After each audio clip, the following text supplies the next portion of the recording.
I hope to see a lot of pluses. Do you hear me?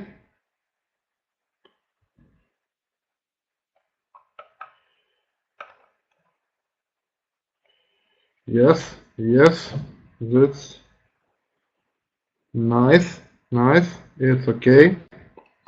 So today we continue our certification days and we have the day number 4. Today I think we have a very interesting program.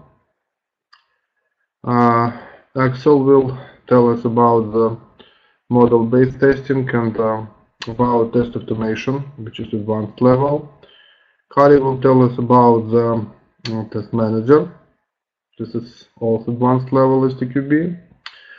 And Frank will tell us about security tester, which is ISTQB advanced level also. So, Axel, do you hear me? If so, could you please switch on the camera? Oh, just perfect.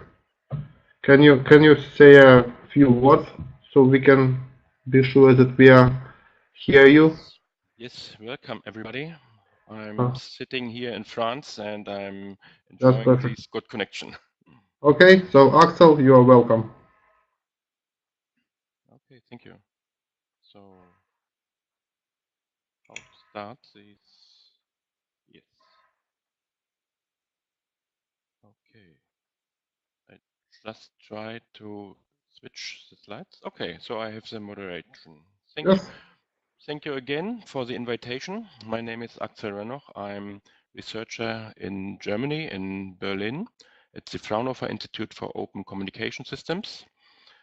This presentation has been prepared by my director, Ina Schieferdecker. She had done this presentation in Germany once, and I adapted this to the third lab days, which are today concentrating on new syllabi on quality engineering.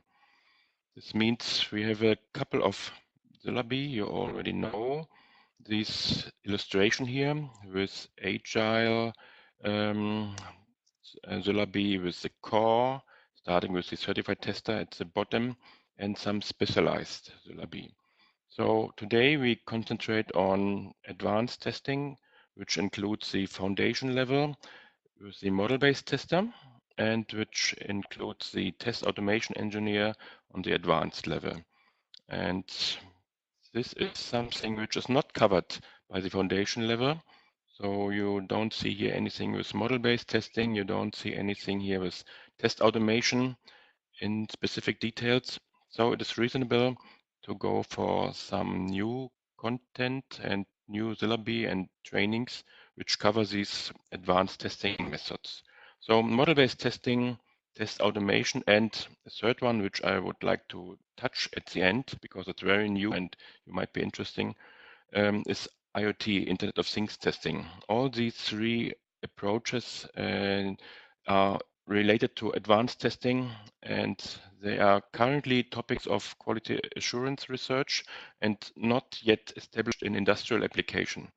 So they are not established on the market. This might be because it is not a market hype like we see it agile testing, mobile testing at all. So the syllabi and the people certification may increase these industrial acceptance and deployment. So we try to educate, to train, to certify industrial people and researchers with these new advanced testing approaches, model-based testing, test automation, IoT testing. So, and this is the outline of today. We will start with test automation engineer, which has not been published today. So there is a syllabi in preparation, and I will give you some details, but it has not been published today. So the model-based tester is published and online, and the quality engineer for IoT is not published as well.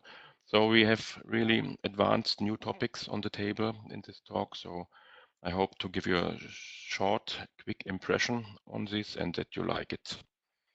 So the certification at advanced level for test automation, what is in scope? In scope, we have the improvement of effectivity and efficiency of the test execution process, but not only. So the syllabus is not about the task. It is about the task of test automation engineers to design, to develop, and to maintain test automation solutions. So it focuses on concepts, methods, tools, processes, and all the automatic functional tests. And also the relationship to test management, configuration management, defect management is in the scope. So software development processes and quality assurance has to be considered.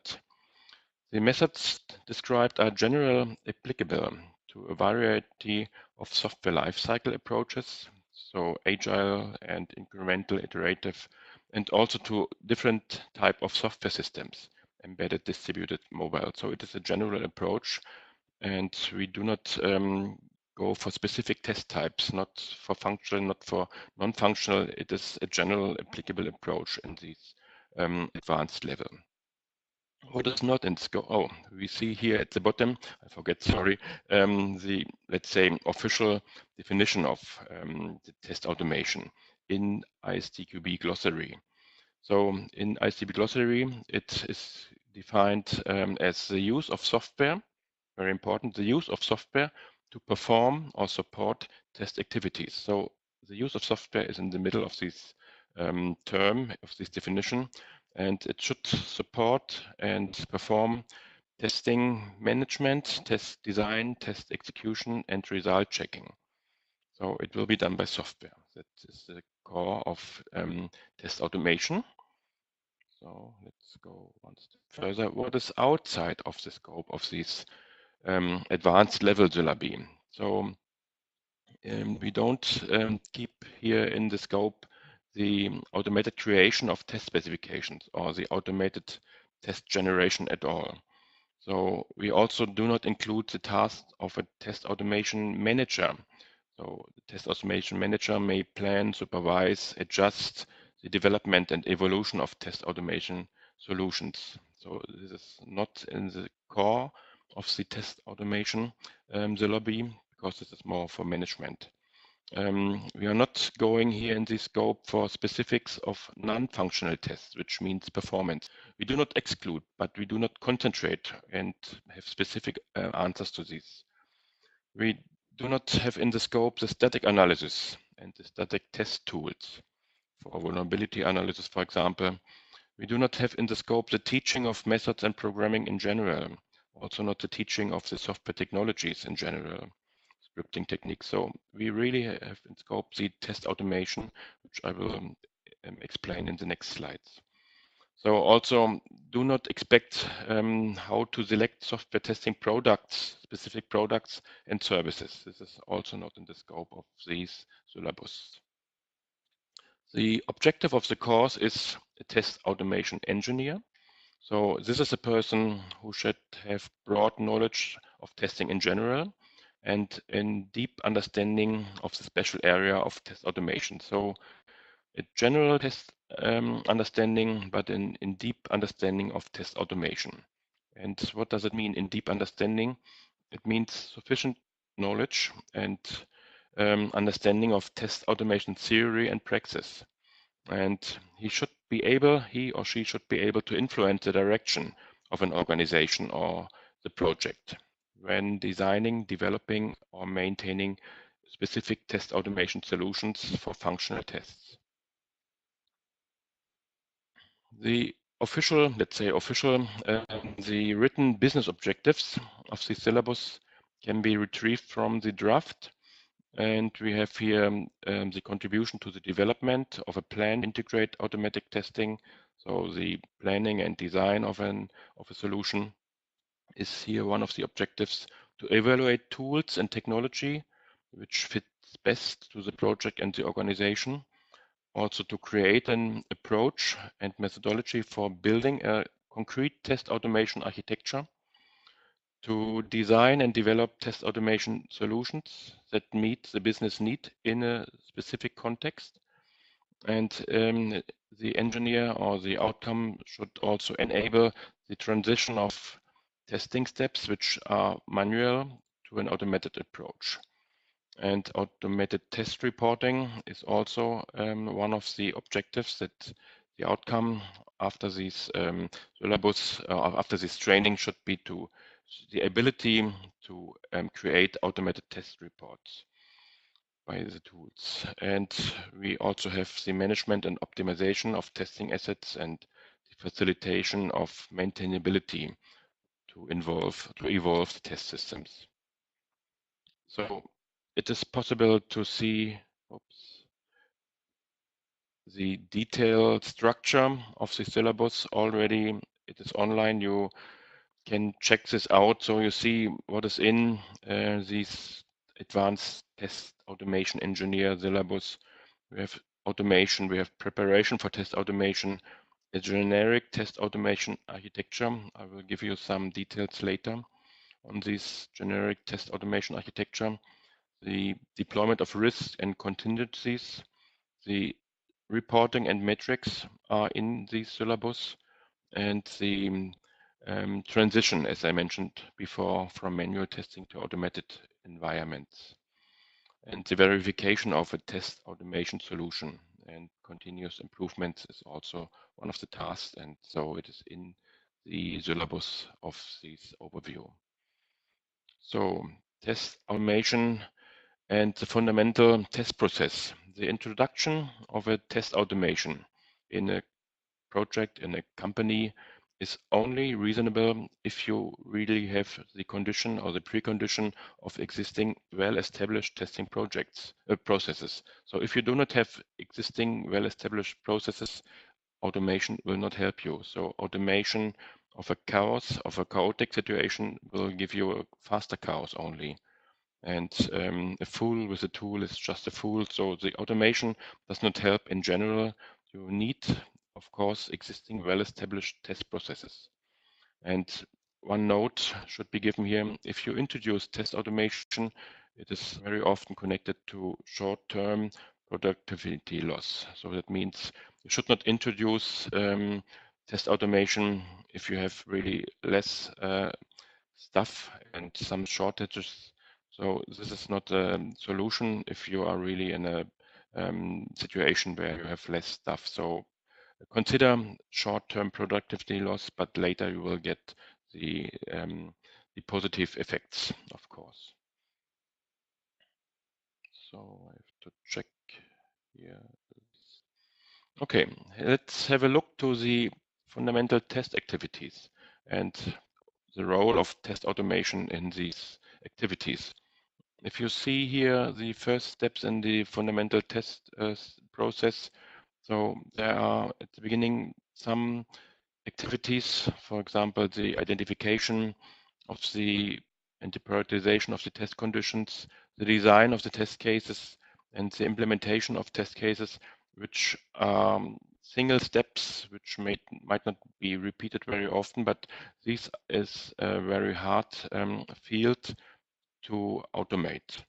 On the other side, if we have a look at the other steps, the implementation of test cases and the execution of test cases and the evaluation of test cases, these are steps which might be repeated because of regression testing and improvements of the tests. And here automation is more easy to introduce. So here we have a different view on this. So you see on the upper part, parts which are harder to automate, and on the lower part, which are easier to automate. So, but anyway, the automation activity is related to all the fundamental test process activities.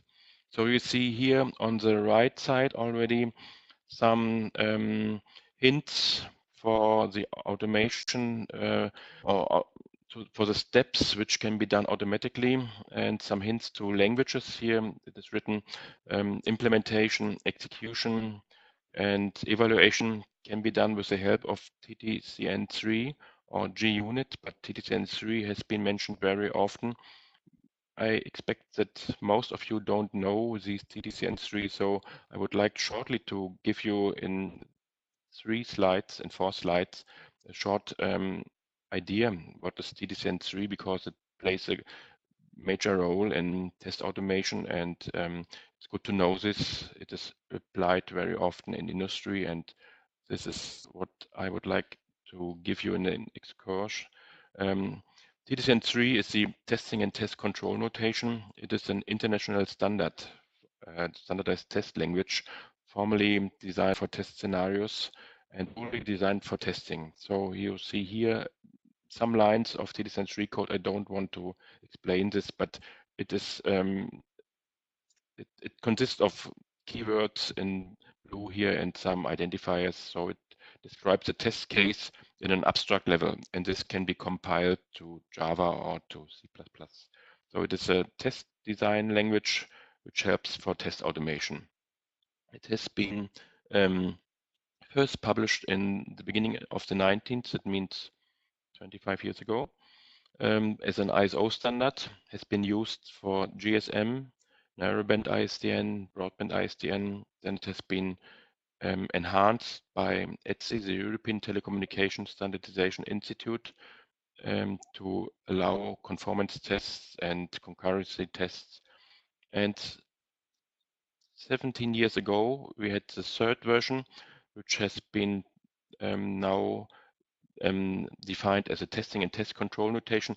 It is heavily used in industry. It is heavily used in the telecommunication industry, but not only, but also in the automotive industry, and it supports very much the test automation. And here we see recent developments, 1M2M in the machine-to-machine communication. This is a big consortium worldwide which applies TDCN3 nowadays. We have narrowband IoT in addition to the LTE mobile communication. All these tests are defined in TDCN3, and this has a big role and big understanding and meaning in the world of test automation. It is one technology for different tests, for platform independent tests. I just give you a short list here. So this is not an introduction to TDCN3, but it is possible to apply TDCN3 for regression tests, for conformance functional tests, so there's no restriction. And this has really a big role and meaning in test automation. So all your mobiles, your mobile phones had passes qualification and certification tests which had been written in TDCN3. So you are all users and you all benefit from this technology. So it is meaningful to know this, that this is a big role and meaning in test automation. Going back to test automation in ISTQB, we see here that we have different steps to implement the test automation. It starts with the design and development of a test automation solution. Then it will have the next step, the next level will be the creation of test automation solution pilots and their review. And another step will be the refinement of the existing automated test process and adaptation to your environment. Users need to be trained, and the deployment of the test automation solution need to be done on a broad scale. We have also at the end the maintenance of existing test automation solutions and the extension, including user coaching. So it is important here to understand that test automation is done by software. I mentioned it already, and the software which is included and used has an architecture, as all the software tools already have. And if we have an understanding of a test automation architecture, we just have to think about the software architecture in general. So the test automation architecture will be depending on different software and different types of software, with different programming paradigm or different programming technologies. So software provides services, software in general provides services, software implements algorithms and user data. And this is also the situation for the test automation software. So the testing software also provides testing services and test cases will be implemented with the testing software. And we use test data, like the software has used data in general. So we have to understand the test system as a software system. Of course, test systems may have faults and mistakes as well as software systems, so also test systems need to be checked and to validate it. So there is a parallel situation from general software to testing software. So we have also to think about the elements or the basic important points of test software in general. We need a generic test automation architecture because in a lot of test automation projects, we have similar tasks. So we need a generic solution, and this will be part of the syllabus of the test automation syllabus to identify the concepts, steps, and approaches in automated testing. We start with a generic test automation architecture, and it will be adapted to specific test automation architecture. And at the end, we will have in each project a solution, a test automation solution, these TAS. So coming from the generic test automation architecture over a specific adaptation, we have at the end, and this is the goal of each project in the organizations, to have a test automation solution.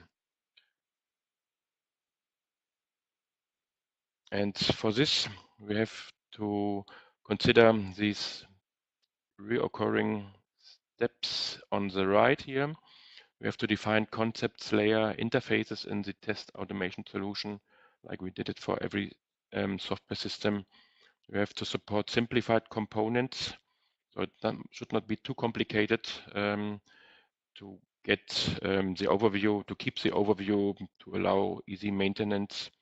So we should take care that the components in test automation can be reused in different evolving test automation solutions. And maintenance is very important as a criteria. And the essential features of the user should also be defined. So for creating this test automation solution, we have collected design principles, which I would like shortly to report here. Single responsibility. So every component in the test automation solution must have a single responsibility, and it should be encapsulated entirely in a component. The components should also be open for extension, but closed for modification. These are general software principles which apply also for test automation components.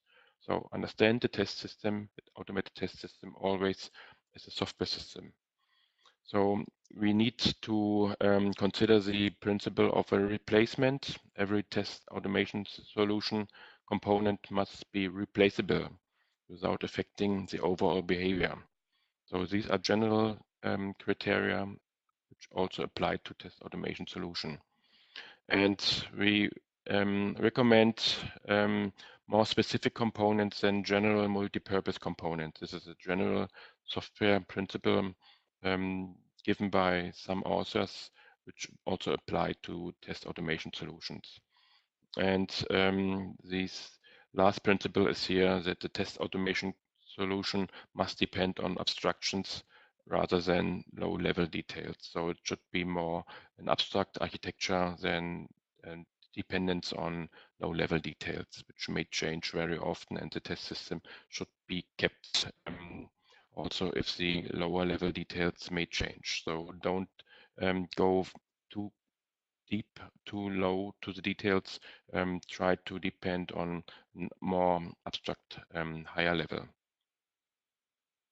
So I have to go here. Now we have in the syllabus these GTAA, generic test architecture, test automation architecture.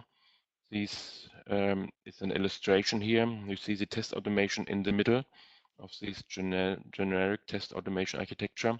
And we have relationships to the project management, to the configuration management, the test management, and this is something which we have to take into account test automation is interconnected with the project management in general, the configuration management, test management. And it is often realized by using an automated test automation framework. For example, JUnit, but the other example which I introduced shortly, JUnit you may know from other software projects, but TD-Sense3 is also a well-known and well-established test automation framework. If we have a closer look to this box in the middle, the test automation box, we see here 4 distinct layers. The generation layer, which means the design of test cases with some means for designing test cases. The definition layer, which includes the definition and implementation of test suites or single test cases. We have the execution layer, which covers also the test logging.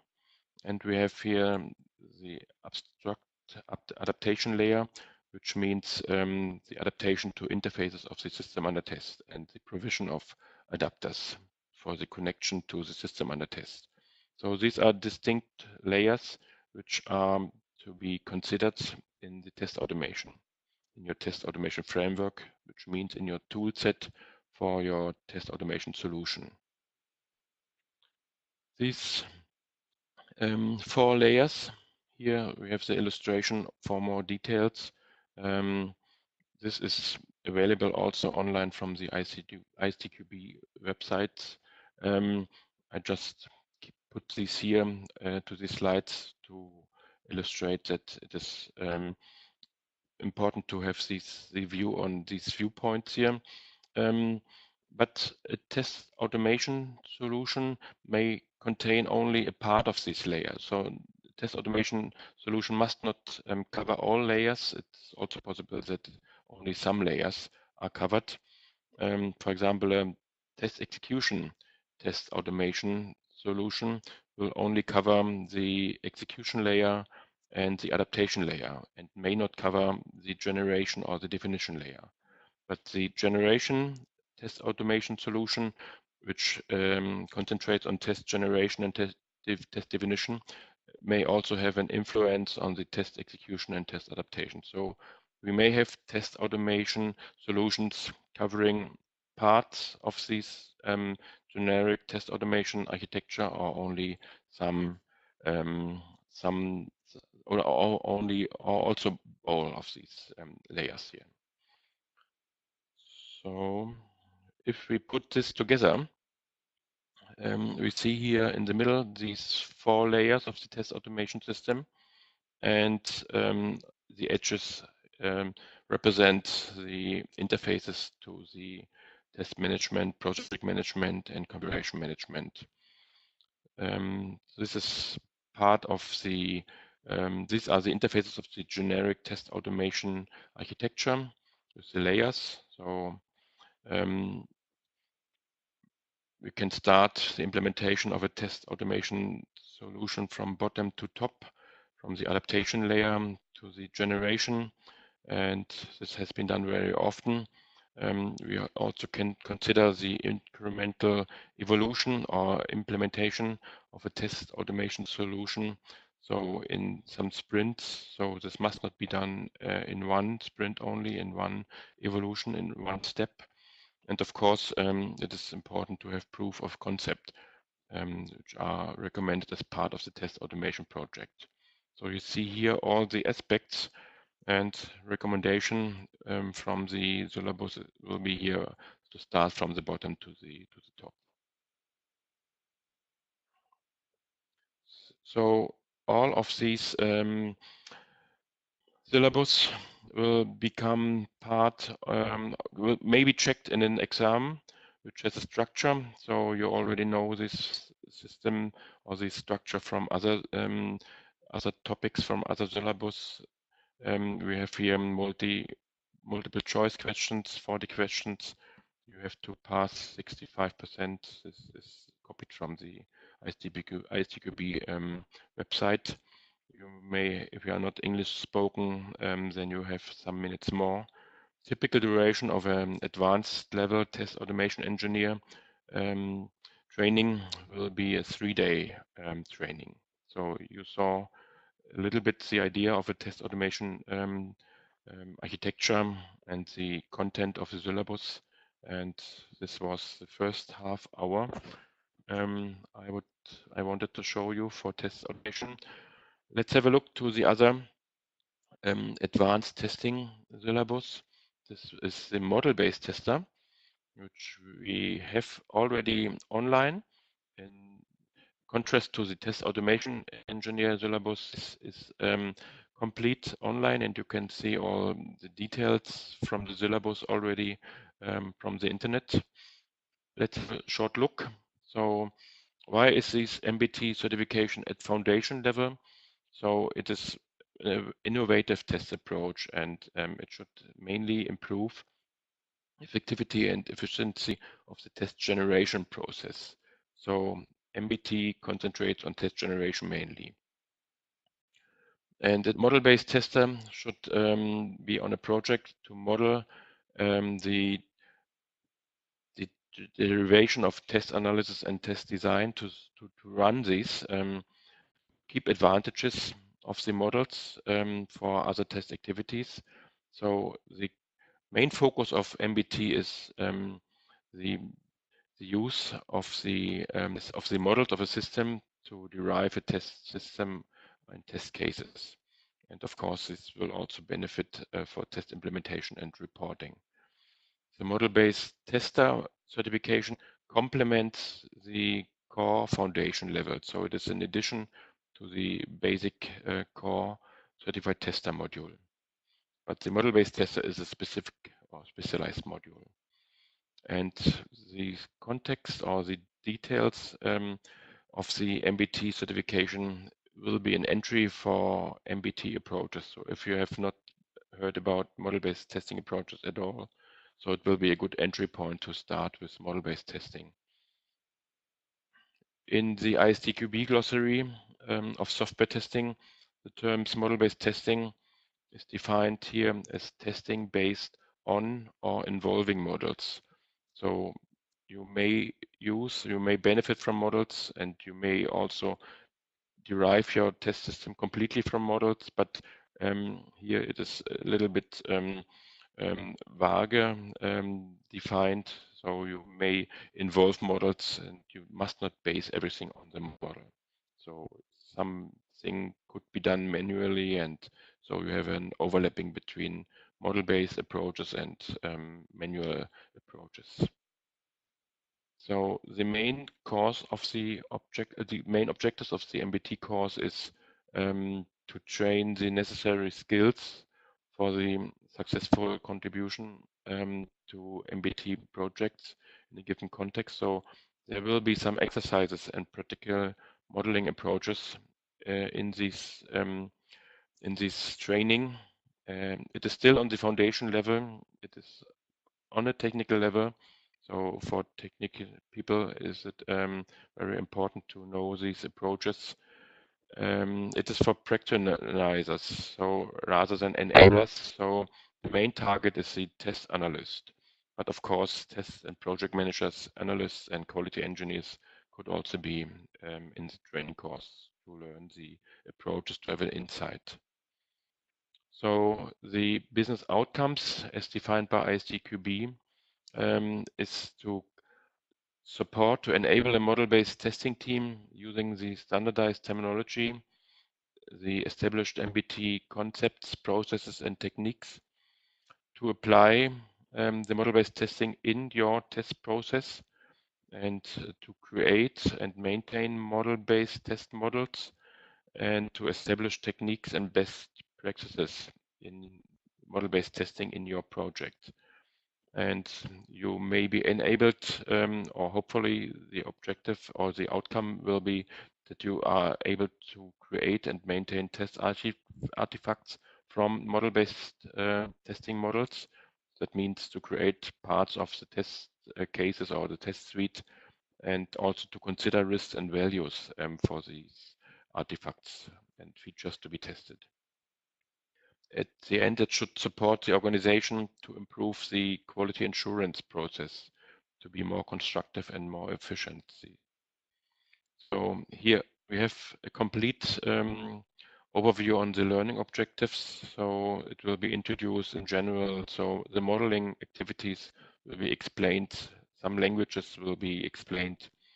Good practices are parts. There is a good syllabus on the internet, and you can see all the details already in the catalog. So it's a catalog of 10 pages, I think, and they are described in details, all these boxes here, including how to implement and execute model-based tests and how to evaluate or which criteria have to be considered for the evaluation and deployment of model-based testing approaches. It has to be mentioned that model-based testing is quite new. I mentioned this, that it's not very often used in industry. So if you would like to do it successfully, you should have some access to model-based testing communities, and you need some providers of industrial model-based testing expertise and tooling. So you need the connection to the community which is applying model-based testing. You need some overview on the tool sets which are available, and this is a smaller community, but yes, it is growing, I would say. And it's good to have a network of providers which have the common objective to foster the MBT as part of their core business. So knowledge, concept, communication is important if you apply model-based testing. It's a little bit specialized, and therefore you need this community very well. So again, this last slide here for the examination of the model-based testing, model-based tester. So again, you have multiple choice questions here and a time limit of 60 minutes. And trainings are normally 2 days, but it's very good here to have a look to the syllabus. You have sample exam questions with answers, justifications. I had a look to this, and I think it's very well described, that you can get a feeling what you will get in the exam, what kind of questions. So this is somehow good documented in contrast to test automation, which is not online completely. And the last point, which I would like to mention shortly, which comes up next year, is a new ISTQB syllabus on the quality engineer for Internet of Things, which is very popular and important in the industry at the moment. Whenever we told about this activity to write down a new syllabus, the reaction of industry and researchers is very positive. Here we are going to create a syllabus for 3-day lectures. It will start in 2018. It will be located on the foundation level. Later we may have advanced level as well. And it is called Quality Engineering for the Internet of Things, which is one of the advanced testing syllabus coming up soon. The expected outcome is the awareness of the specifics of Internet of Things should be raised, and to have an overview on the standards, architectures in Internet of Things, reference models, to have an understanding of the landscape, which is relevant to the IoT, to understand the processes for quality engineering in organizations, and also a personal qualification of the persons who passes this training is one of the business objectives. And what is the content, which is not public, but what is the content? It will include motivation and challenges for sure at the beginning. Then we have 3 main chapters on constructive quality engineering. It includes the catalog of quality characteristics in IoT. It includes different examples of IoT architectures, reference models. It includes the processes and methods, how to construct IoT solutions. And it includes also the analytic quality engineering, including testing. So testing of IoT systems is an important part. And last but not least are also the IoT lifecycle, which is different to the current product development, because IoT products will be will have a long life cycle, and we do not stop quality assurance and quality engineering with the product release. So if they are 20 or 30 years in the field, so they will get a lot of updates of the firmware and of some technology. This must be considered in the life cycle, and also the testing and quality assurance does not stop with the release of the product. So we will have a continuous update over this life cycle, and this is also part in the syllabus that we consider really the life cycle until the product has been removed from the field. So let's have a summary and look back to these slides. So we see, of course, education and training get importance, and the certified courses are a means for entering research fields. So this test automation, model-based testing, IoT testing, these are, as I mentioned at the beginning, research fields as well.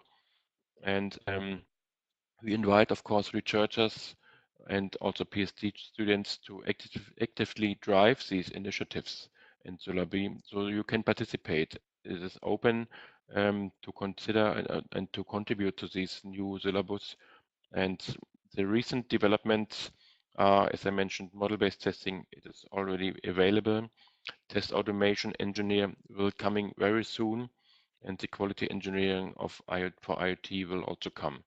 We have some others which are also in development, but this is a list of the recent developments. You see the ISTQB catalog of syllabus is in progress. It will be extended, and you see also something which is not included, the evaluation, software engineering and model-driven engineering, or even artificial intelligence is not covered currently, but this will be part of the future in ISTQB, and you are invited to contribute to these initiatives and to syllabus to also establish new syllabus in ISTQB which are beyond the current advanced testing syllabus.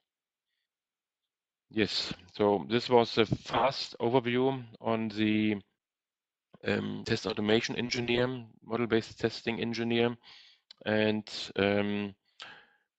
this IoT testing.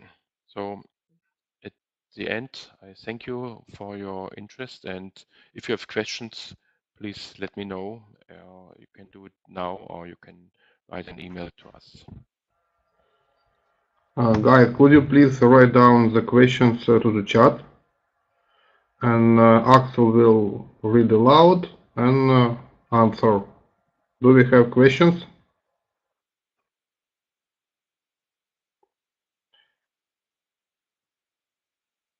So I see a question: what books you can recommend for MBT certification preparation? There's a book from my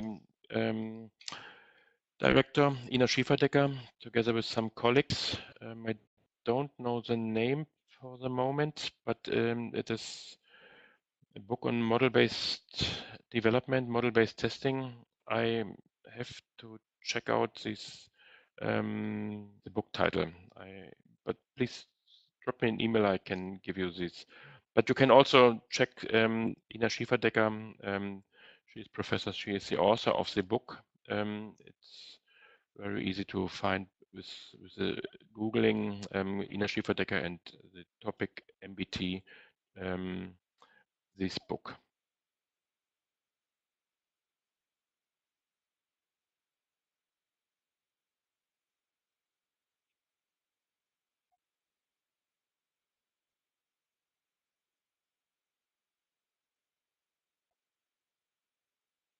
Okay, so if there are no questions, give back to Victor.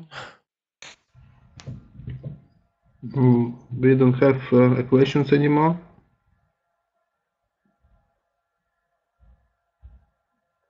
I have a question. Axel, could you please clarify how the test automation engineering certification fits to the, I would say, I don't know how to call it, but something like a Selenium test automation of GUI. Is it a lot of intersection, or it? Could you please comment on this? Yes, you mentioned specific tools, and this is not the intention of the test automation engineer syllabus, to go and to explain the specific tools, and the automation engineers should understand the whole tool chain more than a specific tool. And it is important to understand how to connect to construct a tool chain, different tools also, to get a test automation solution. So don't expect the training of specific tools in the training. It is more really to have generic concepts for your specific solution, and not the consideration of individual tools. Okay, thank you. We have other question in the chat. Let's see how test automation covers different parts: user interface, application, programming interface, mobile performance. So it is not related to any specific, I mentioned at the beginning, it is more generic training. It is not dedicated to performance or to GUI testing. It is more a general approach, which is explained in this syllabus, and you could not expect answers for performance testing or user interface testing. It is more the interaction between test system parts, and yes, so a general approach if you like to set up and to move or from a manual test system to an automated system. This is what you can expect.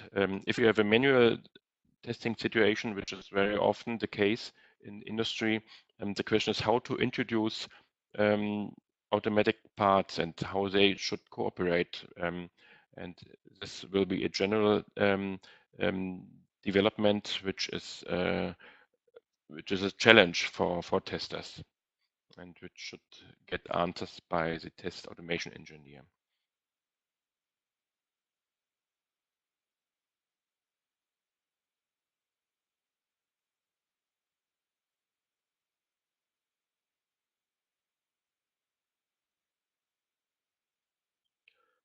So the next question is, what is the value of test automation certificate for companies? I would say I would like to recall again, the very often testing is done manually, and it is hard to introduce test automation to because they have to use new tools, and the solution must be adequate to the current test process. And the value for the company is that at the end, of course, resources, you will save resources, you will save money and time if the automated test solution is available. And the company, if the company sees that somebody has this certificate, this is the same situation for all the certificates, that you can trust that the engineer has fundamental understanding and is not will not do fundamental failures. And so if you have engaged from the company point of view automated test engineers, you will go for a standardized way to introduce test automation in your projects, and the certificate is somehow a proof for the automated for the test engineer to prove the competence. So I see some value, and specifically the certificate is not so important, of course, but you need to have people who are really who have the knowledge to introduce the transition from manual to automated testing. This is very important. So I see automated tests are important and useful, but manual tests are always needed for some test cases. Yes, we always have sometimes situations where you have to push a button or to hook a phone, and but you can improve your test execution by some steps which could be automated. And of course, in industry, we may have some parts and we may have semi-automatic execution and development. This is not a fault of test automation. We just tried to automate as much as possible. So we saw test automation solutions which are not covering all these steps in the testing process, but there is a value in improving or in automating some of the activities. So it is, of course, from my experience, always the situation that some parts could be manual done because they may be too expensive to automate. So you need a compromise between the activities you will automate and you will go for manual tests as well.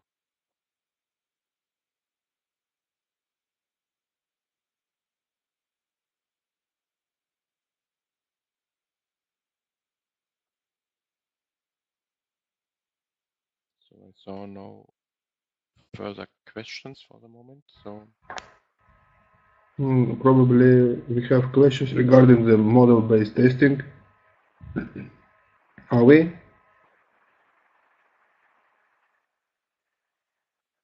Okay, so please write down a plus into the chat if we have no questions anymore, so we can let Axel to have rest.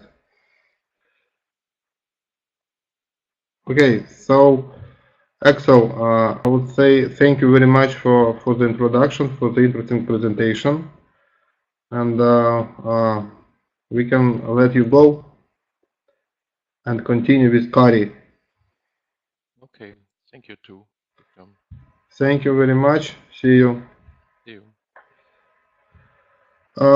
Okay, so now we have a coffee break in accordance to our schedule.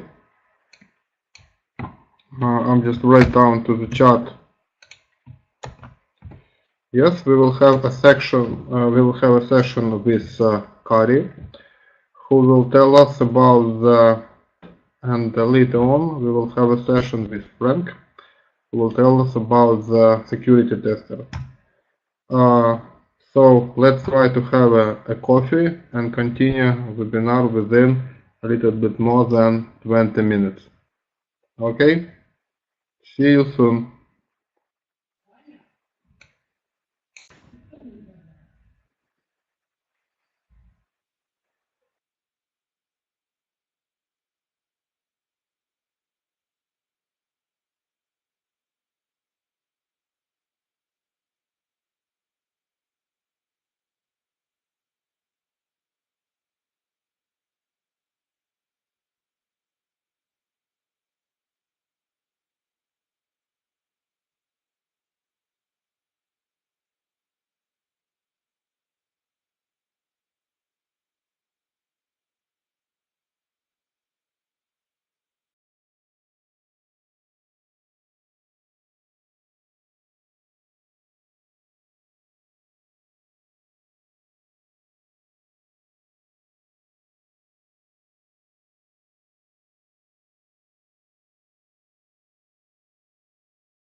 Wow. Hello, hello.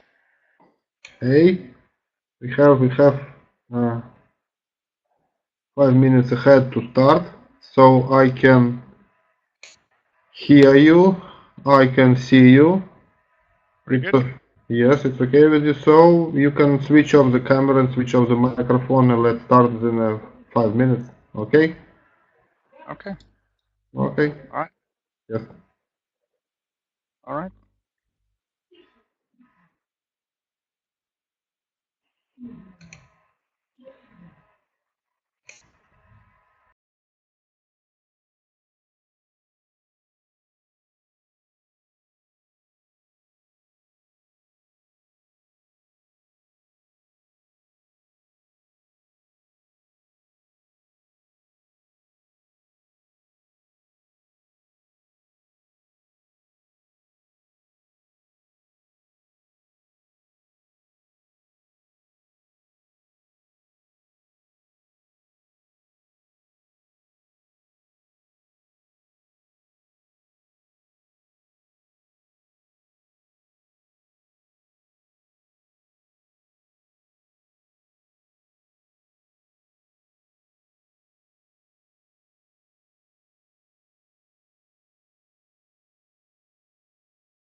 Hey, we are on air again. Kari, do you hear us? Yes. All good. Okay. So Kari is here. Kari will tell us about the advanced level test manager. So, Kari, it's your turn. You're welcome. Thanks very much. Okay, so welcome everybody also on my behalf. So we are going to talk about ISTQB Advanced Level Test Manager for next half an hour or so. So let's see. My background first. So as you noticed, I bolded the stuff in my slide CV. So you noticed I'm actually ISTQB expert level certified on the test management module and also the advanced full. So I've done lots of this ISTQB test manager stuff. It's one of the courses I train as a training provider. I train a lot, especially with advanced test manager, along with a number of other courses.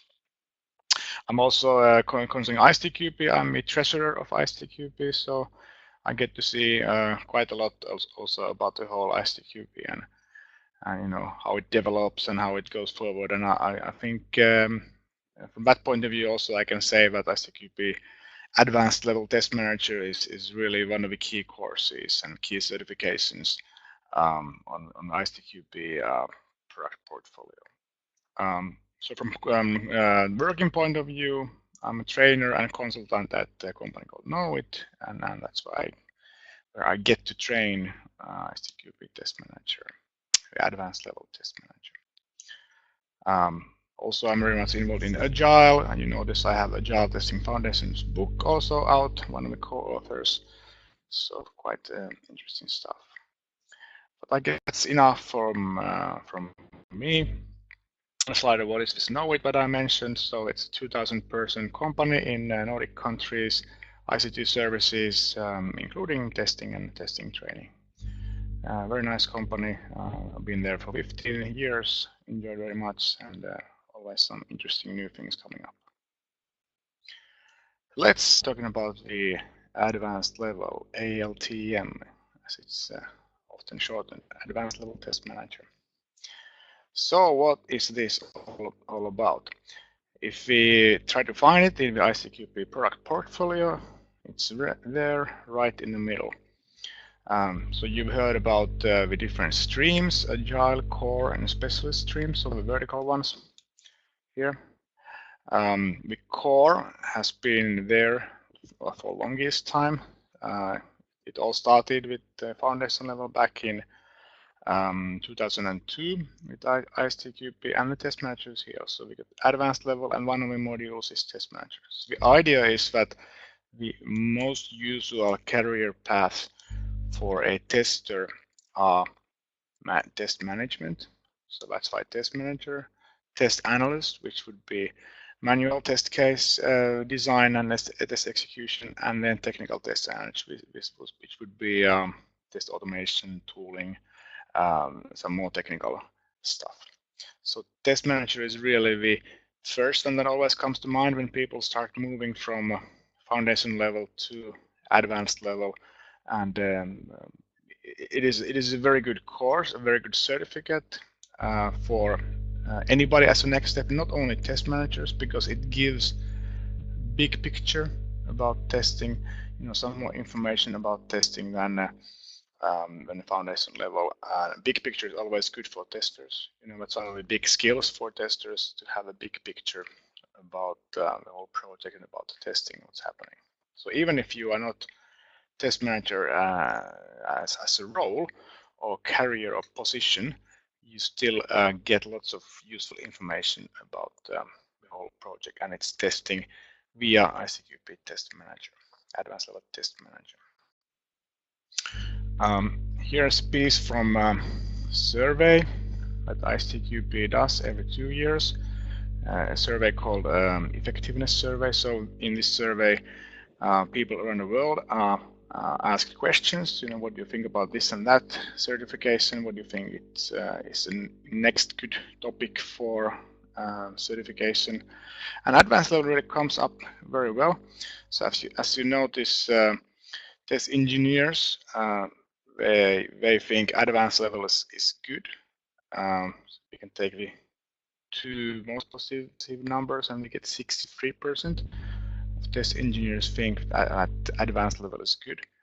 But if you look at advanced test managers, so test managers actually say that advanced level is better with bigger numbers. So it's not very much, but a little bit bigger. It's 70% altogether.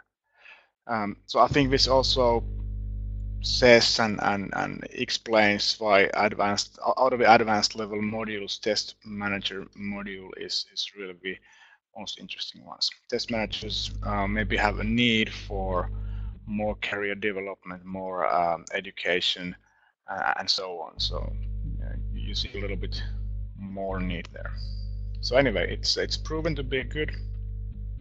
It's free and definitely what's needed.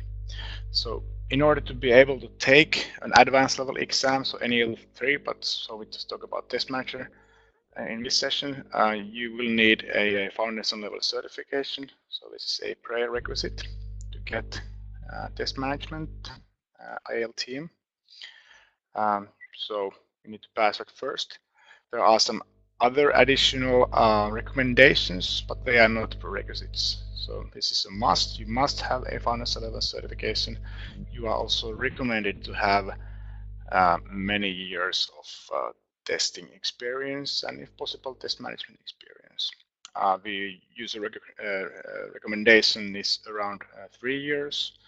Some people say 3 to 5 years, but it's really a recommendation. I know many people who have passed a advanced level test manager exam after only a year in testing. I wouldn't try it as a first thing. First month foundation, next month advanced level test manager. That would be a little bit too much. But you need a recommendation. I think you don't need 3 years or 5 years. You could do it a little bit earlier. Yeah. So these are the prerequisites for advanced level test manager exam. Now let's look at the topics. What does it include? So there are 7 areas in the certification. So testing process, test management, reviews, defect management, improving a testing process, test tool and automation, and people skills. So lots of topics there. The testing process really talks about something called fundamental testing process. So these are the 5 areas. They are already defined, mentioned in the foundation level course, but here in the advanced level test manager course, we go into depth with these. So we talk about these things like why would you plan testing, why would you monitor it, why would you control it, and so on, all the way through to test closure. The interesting thing about this testing process is that it is not a process to follow. It is more tasks and things that will happen in any kind of project, be it an agile project, Scrum project, or some waterfall project, or RUP project, any kind of project. You will always find test analysis and design. You will always find evaluating against exit criteria, with meaning, have I tested enough? So we talk about these things and also map them via examples to different type of lifecycle models, including agile.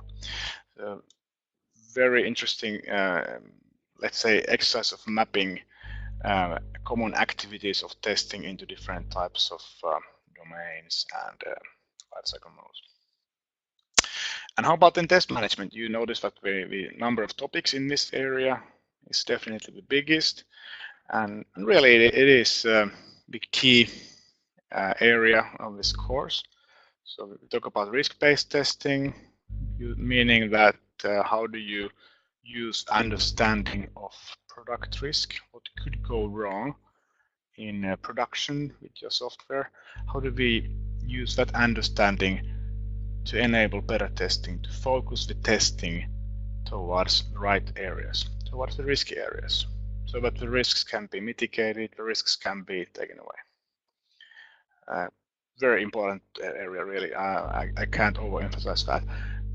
You could even say that risk is really driving the testing. It is the key ingredient to understand.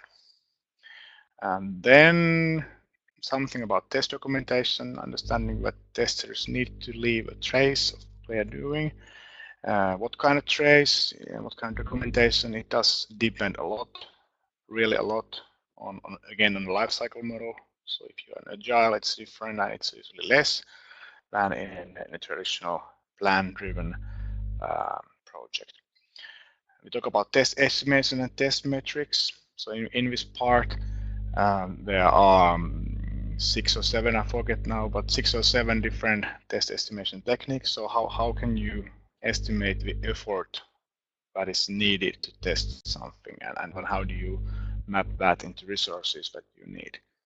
So that is test estimation, and then also metrics. So how do you follow how much what is happening with testing? What kind of numbers of test coverage you reach? What kind of numbers of defect metrics you reach? And how about we spend on hours and so on? All these matters. Again, comparing to foundation level course, of course, test estimation is also introduced there, but in that course, only 2 topics are brought up, 2 different techniques. So here we go into more alternatives. So that there's basically one methodology for estimation to any kind of project and any kind of domain. Then we talk about business value. I guess if you could say that for testers really need to understand if it's not risk, then it's a business value. Meaning, why do we test? What is enough? What is actually creating business value? We can't just test because people tell us to test. We can't just test because we think we need to have this certain number of tests. We really need to be able to understand and connect testing to business. So it's about that discussion. Excellent stuff. Then we talk about different organizational models. So how would you distribute testing if you don't have a team in one place? How would you use our own people, some consultants in your own country, some other country, and so on. So there's lots of stuff about that. And then discussion about industry standards. So do we have some external influences, standards, regulations, laws that we need to take into account? So this part is about that. Going into reviews, again, comparing to the foundation level course, there are a few reviews, actually 4 review types that are introduced. And in advanced level test manager, there are more reviews which are introduced, actually 2 more. And then we talk about the management of reviews. So how can you actually make reviews happen? It is a good thing to do reviews. It's recognized as one of the key elements to a successful project in traditional projects, in DevOps projects, in Agile. You know, having another set of eyes looking at what you have done is a really powerful thing. But how do you make it happen? People have lots of misunderstandings about what reviews are. How can you use them? When can you use them? So this part really talks about those. Then about defect management. So here we have some alternatives of defect lifecycle. So when you log a defect report, what happens after that? How do you make sure that the defect report flows nicely through triage, through fixing the defect, retesting if it's still there, regression testing, and closing the defect, for example. Many alternatives as well. And again, this part is a little bit more about how do you manage your defect management? How do you create a system to log your defect reports, use them for analysis, use them to take care of the individual defect, all that kind of stuff. Quite good. Again, management stuff, test manager, management stuff. Then next one is improving the testing process. You notice that this is quite a short one as it comes to a number of topics in this area, and it is really more of an introduction to improving the testing process. So there's actually an expert level module, actually several expert level modules which are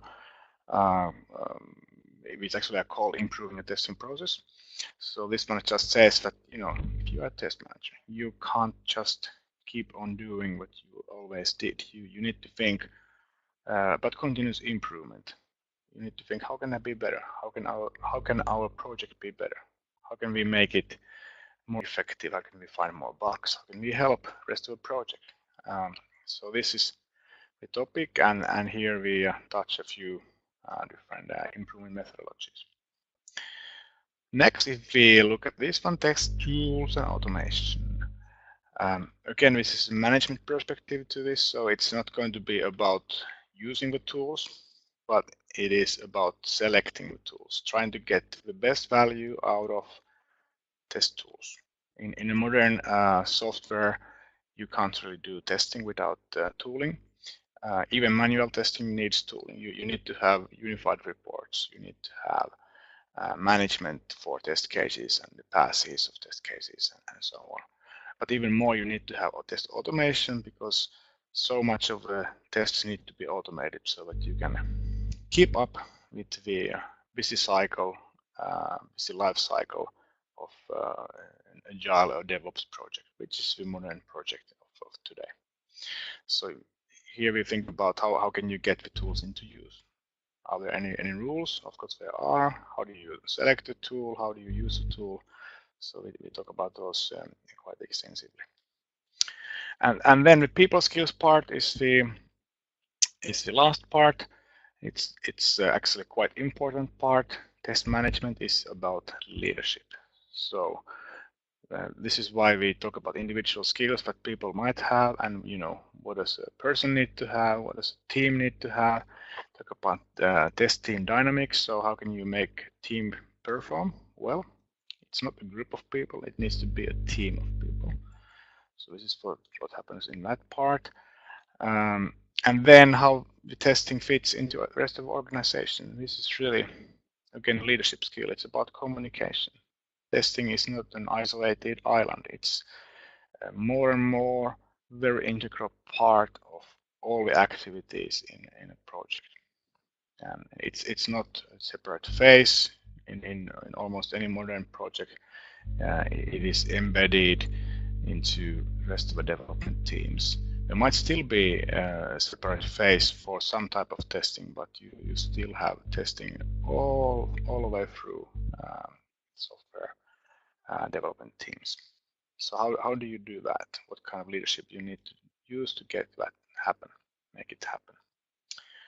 We talk about motivation as well. Why would you test? Why? Because it's fun, but also other stuff. We discuss examples there, and then there's the communication part. So how do you communicate in a way that you can make things happen?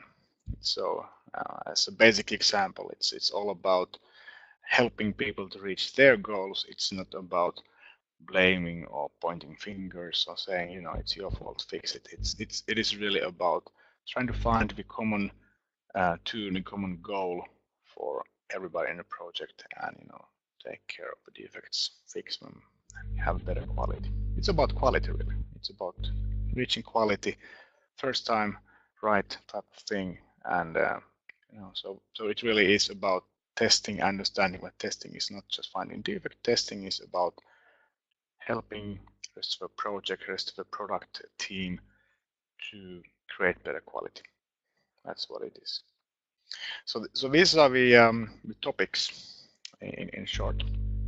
So let's look at the test manager certificate from some other angles.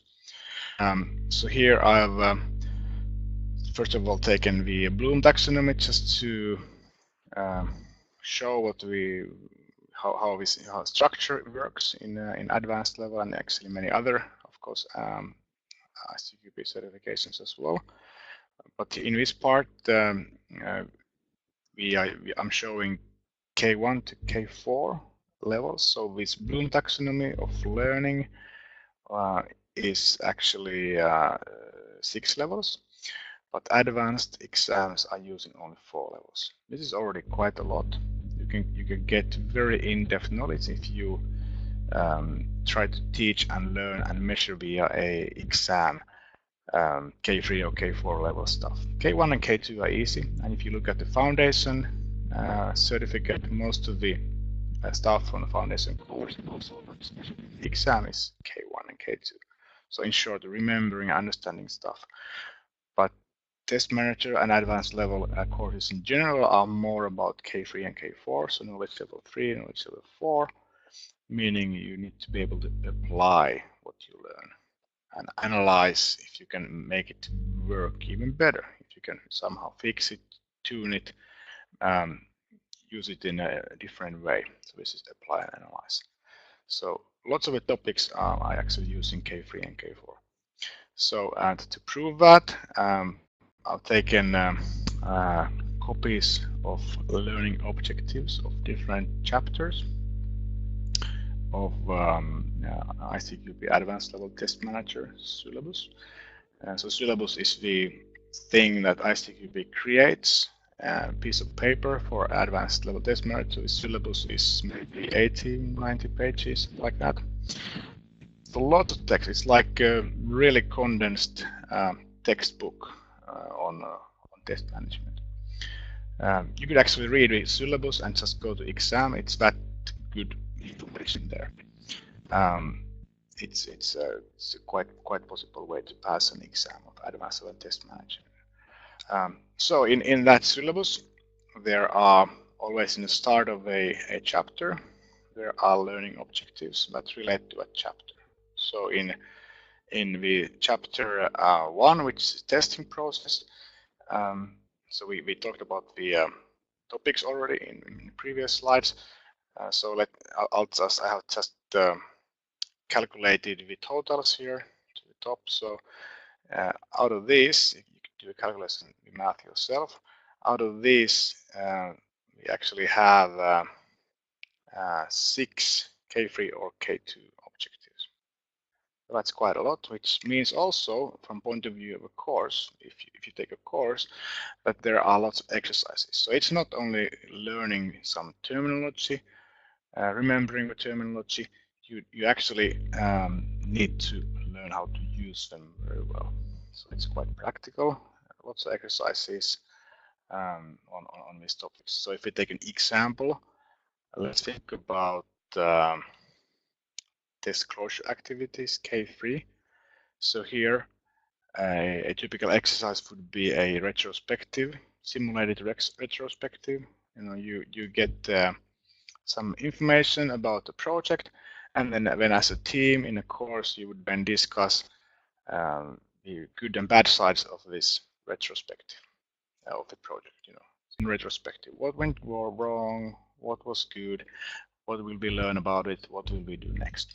So really hands-on exercise. So this kind of exercise are all the way through the course. Don't take a course. You do need to read a lot and take some leaps of faith maybe, because you can't practice if of course if you are just reading something, reading a book or reading a syllabus.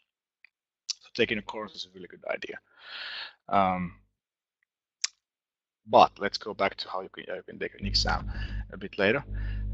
So I'll just run through the rest of the chapters. So for chapter test management in the syllabus, there are 7 K3 or K4 objectives. Again, lots, and actually even more exercises than the previous chapter. So lots of in-depth thing, not just remembering terminology, but actual exercises. So this is, and as I said in the previous slides, this test management chapter is really the key thing in the and most time spent also to this part in the whole certificate and whole exam. So most content is about the test management. Surprise, that's the name of the course, and the certificate as well. Next one is the reviews chapter. This one has 2 K3s or K4s, not that many, but then again it's a small chapter all in all. So anyway, here as well, practical learning, in-depth learning required.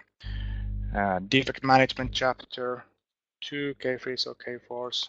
So this is again quite small chapter actually.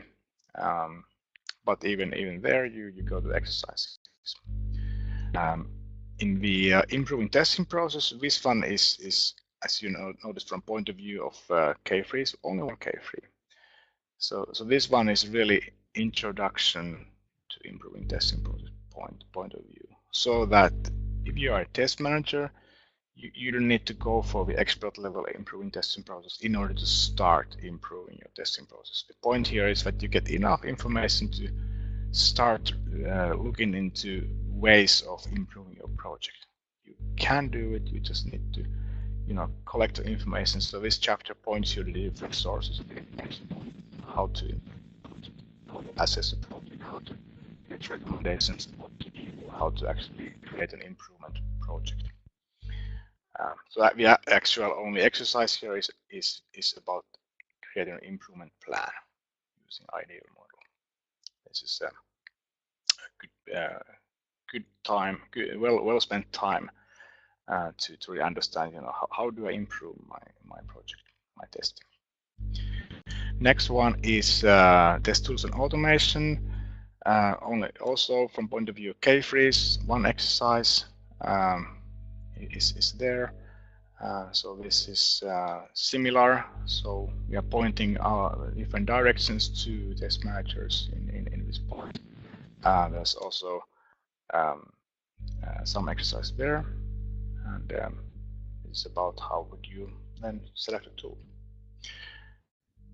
And then we go to the last chapter, which is that many learning objectives, as you can see there.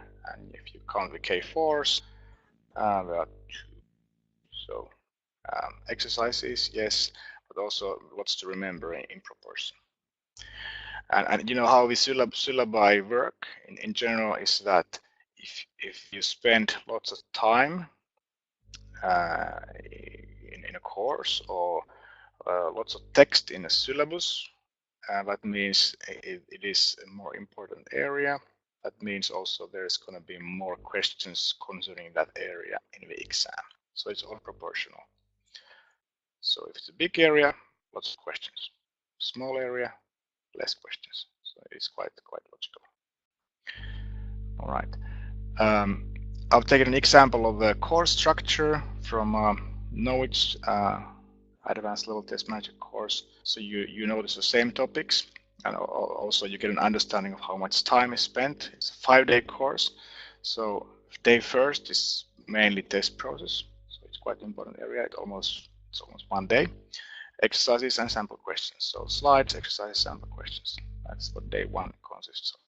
Day 2 is test management. So it's a big chunk, and it's not all of it either. So day 2 is just test management. It already started on day 1, if you noticed. So this is about lots of exercises and also sample questions to practice to the eventual exam. Day 3 continues with test management. So now we can already see that test management is about half of the whole content of the Advanced Level Test Manager course or exam. So lots of stuff, and reviews takes half a day. And again, exercises and sample questions. This is the structure. Day 4 includes 3 topics: defect management, improving testing process, test tools, and automation. So also you can relate from this that these 3 chapters are actually quite small, and that's how it is. And day 5 has the people skills stuff, half a day or so, and then there is a practice exam and a live exam in the end of the day. This is the typical structure. Some companies do it in a little bit different way. Also know it. We often take the live exam to a 6th day, so we could have 2 days on week 1, 3 days on week 2, and then the live exam on week 3. So we can actually distribute it to many weeks, which makes it easier for people to attend the course. 5 days after all is quite many days of the work, but that's how it works. So some final slides. This one is about exam questions. So what can you find in an exam of ISTQB Advanced Level Test Manager. There will be multiple choice questions for learning objectives of K1 and K2. So remembering stuff. So that will mean a similar exam as foundation level exam. That will mean 4 choices, only 1 right. For K3s and K4s, so the stuff that was also exercised during the course, if you take a course, this is also measured in a heavier way in the exam. So there's usually a scenario, half a page scenario explaining a situation, you know, agile project, healthcare domain, this and that kind of team, this and that kind of problem, and then question. So you need to understand the scenario and then use that information to answer some questions. That's how it's done. So it is more demanding, where it's still multiple choice. There can be many choices also. Sometimes there can be 5 or 6 choices, and you need to choose maybe 2 in that case, 2 correct answers. Also, different questions have different number of points, so they are not all only 1 point, like in foundation. So advanced level exams could have questions worth 1 or 2 or 3 points. So it differs. If you look at the number of questions and exam length, so advanced test manager is 65 questions with varying points, and the exam is 180 minutes, so this is 3 hours. It is a long exam, and especially if you are non-native in the exam language. So if you take the exam in English and you are not native in English, you'll actually have 225 minutes. So you really need to go to toilet before you start. There are usually rules for how you can go to toilet or eat something in the middle of the exam, because it's quite a long time. Anyway, quite doable, and it, of course, you should do it in one sitting, because there are, you know, if time runs, you don't get any extra time. Anyway, quite nice exam, very effective in measuring the learning of test management. So there are 3 tactics how to pass the exam. The most effective one is taking a course. You'll definitely learn, and you also have the best chance to pass. I emphasize the learning because exams are not only about certificates. Courses are there so that people can learn to be better test managers. So this is the best tactic. You could also, of course, just read the syllabus. As I said, it is a kind of small book, and then you do a sample exam to find out what you remember, what you don't remember. You read again those chapters of syllabus that you don't remember, and then you book an exam and take an exam. Or you could read a book. Some people like reading books, so you could go to that link, find references to many books for many ISTQB related syllabi, including Advanced Level Test Manager. There are at least 3 books, if I remember right, relating to this course and this exam. And this one includes references to ISTQB website, so you can find syllabus and a sample exam in that link. And the first link is just about general stuff about Advanced Level Test Manager. With that, I think it's time to move to questions. Thank you very much.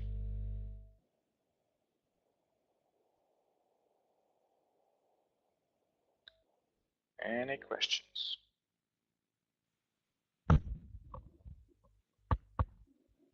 Hey guys, do we have a question for Kari?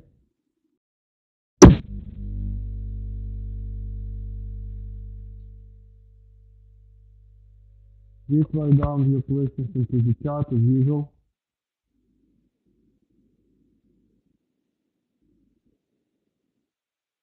All clear?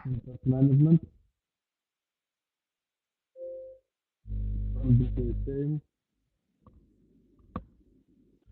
Everybody understand everything perfectly? Yes. So how many of you will go to an Advanced Level Test Manager exam? after hearing about this? Everybody? Half? What do you think? Give it a thought, because it's really good stuff. As I said, if you take a course, it's a long investment. But you know, even reading the syllabus and reading books about this, there's lots of stuff put together to explain what are the important things for a test manager. Really useful stuff. People who take the time to learn stuff that is in a test management syllabus, they really are better test managers after that. So that's what I say. That's the feedback we get. Great stuff. So, anybody questions? It's text there. What kind of reference I need to apply? To apply for exam, written paper, email, LinkedIn profile. All right. So if you want to sign up to an exam, you just go to the exam center page and you sign up. In the process of signing up, you need to show your foundation level certificate. So you need to have that ISTQB certified tester foundation level. So you need to have that, you know, at least the number or a picture of that certificate. But that's really all. So you can go to ISQI's web page, or you can start from ISTQB web page centrally and find the exam provider from there. So that's how it works. ISQI has a very clear system for registering to exams. I hope I answered your question. Anybody else? Anything?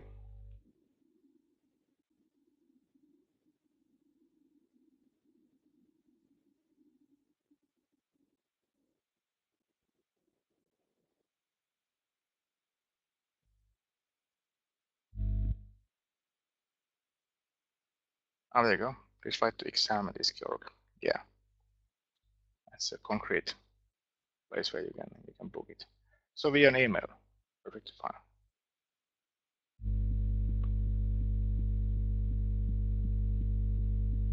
All right, more questions?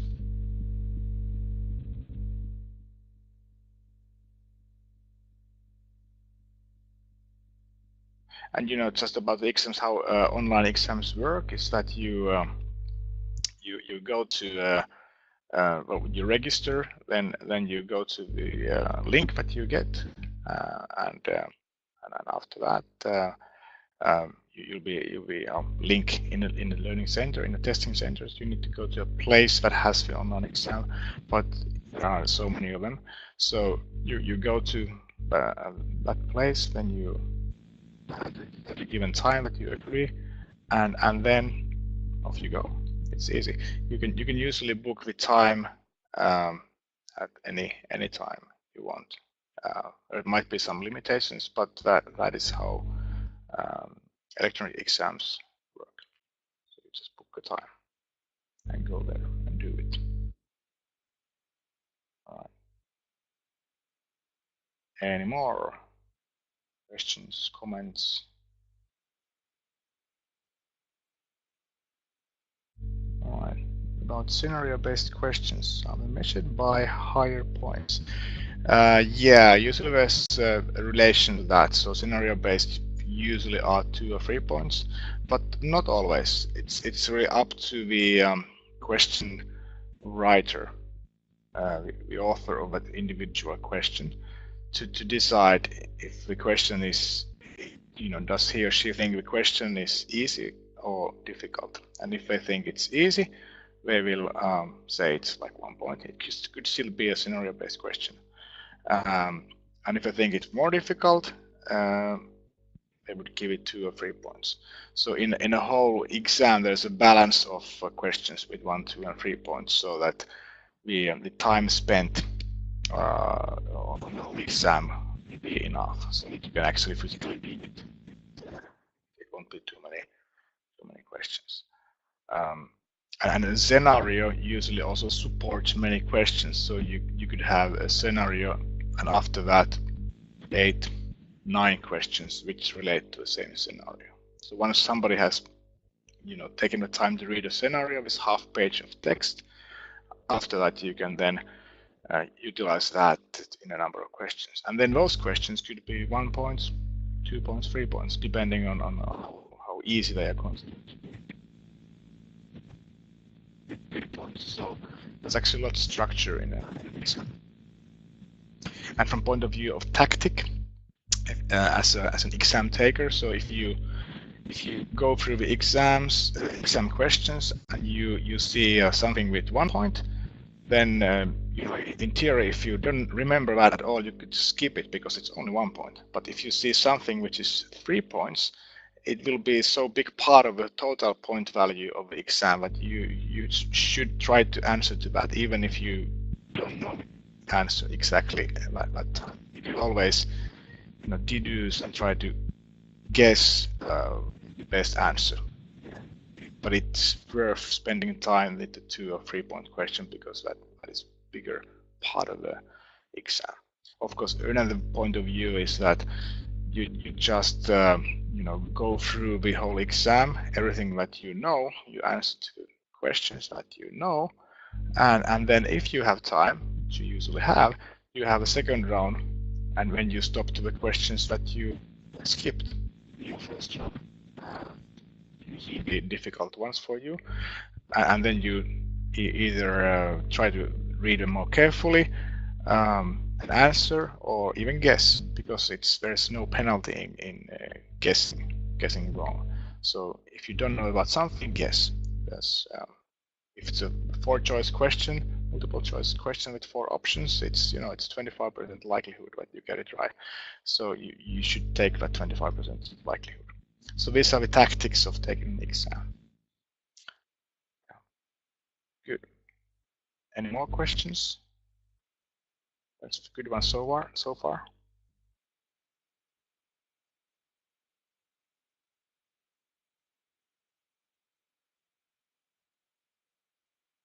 More questions about the exam, about the content of Test Manager, anything? So if a person has paid exam fee but failed an exam, can he or she get at least correct answers for wrong answers? Unfortunately not.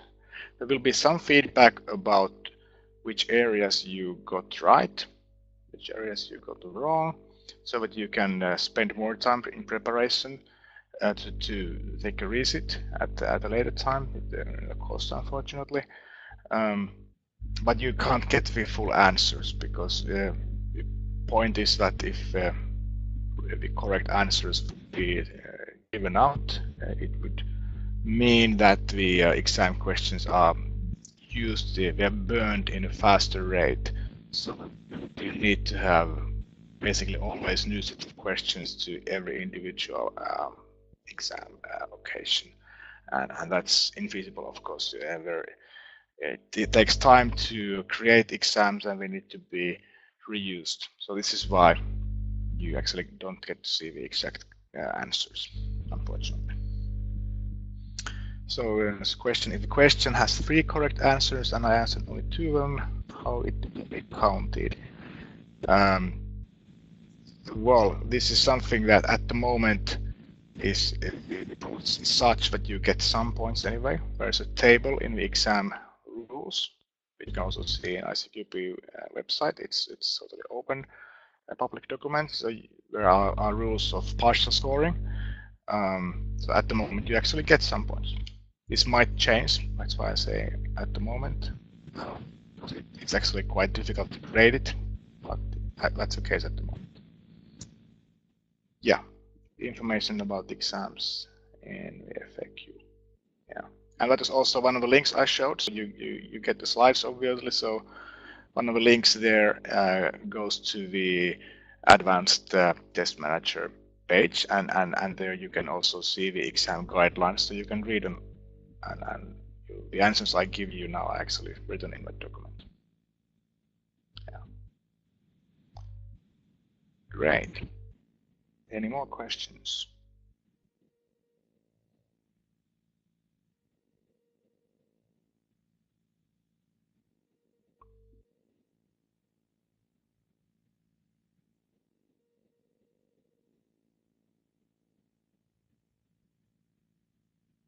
All right. I suppose we can close the session then. I thank everybody a lot. Interesting time with you and good questions. Thanks for them. If you want any questions, you see my mail and my Twitter and Twitter handle there. Also in LinkedIn, so feel free to contact me for questions and information. All right. See you. Thank you.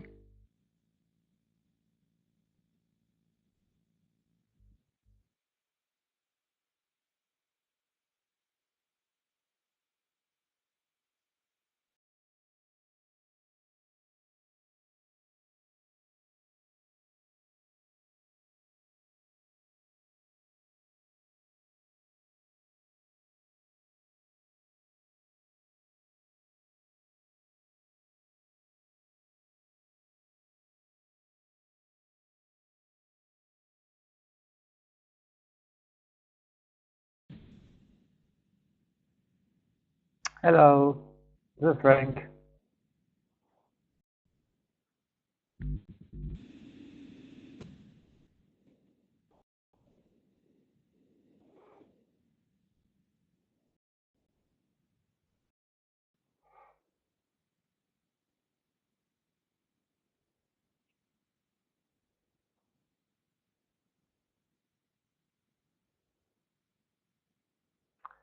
Hello, can you hear me?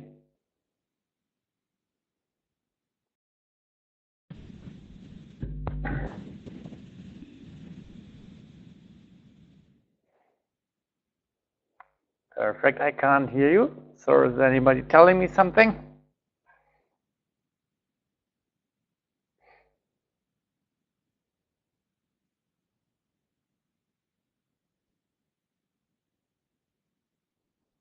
Okay, let's see. And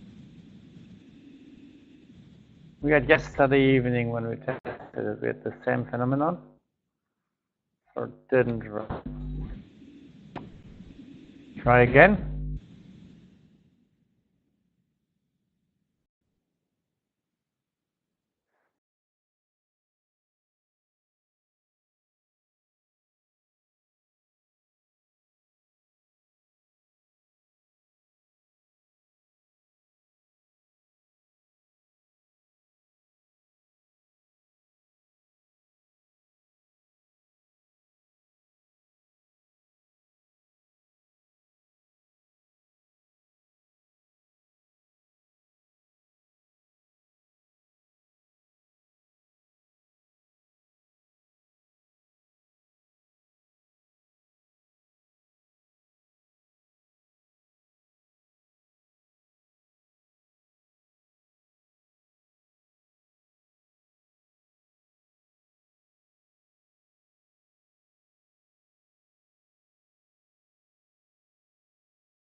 talk please.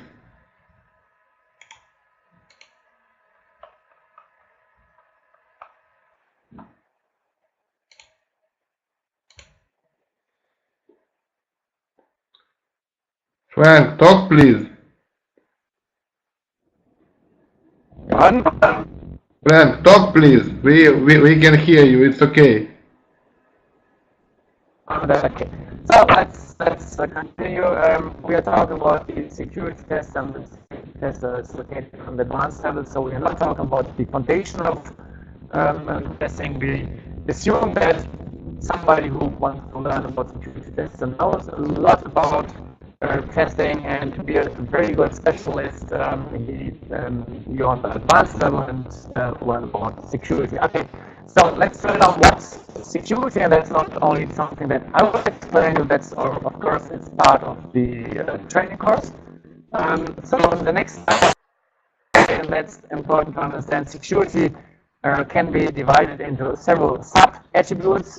This is the well-known quality attributes, part of the ISO 25010.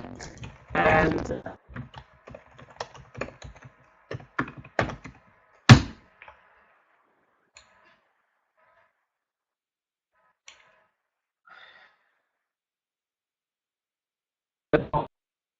have access to this data, who needs to have this access. Then we have the integrity. That means if you need some data, for example in my insurance company, you have to assure that this data is correct, so that nobody else changed it. Then we have the non-repudiation. That means that all actions have to be traced to somebody. So it cannot be said that something happened, but nobody can demonstrate that this really happened. So whenever there's an activity on IT, it must be sure that this is monitored, and it can't be anonymous. Yeah, so it must be sure that I have to prove really it's done. And this is strongly related to accountability. Whenever there's an activity done, it has to make sure who did this action. And that's for security very important as well. And the last is authenticity. That means whenever I say in my company that I'm doing something as Frank Simon, it has to be sure that that's really Frank Simon and not somebody else just saying I want to be Frank Simon. So all these attributes, quality attributes, are directly related to security. On the next slide, and that's very important because I'm really a fan of the ISTQB syllabus. If you talk about security, usually you are focusing the detection part. That means security testing, everybody would expect it's just to test if an application is secure. But usually, and that's the same for testing, it's much more efficient to start security testing, which is earlier in the life cycle. So like for all other testing areas, the prevention part is very important. That's everything that can be done before an application goes live. So all you know about security by design is much more efficient than to test an application if it's gone live. And important to say that all these three areas, that is prevention, that is detection, and that's the point, what can I do if a reaction has to be done because something happens.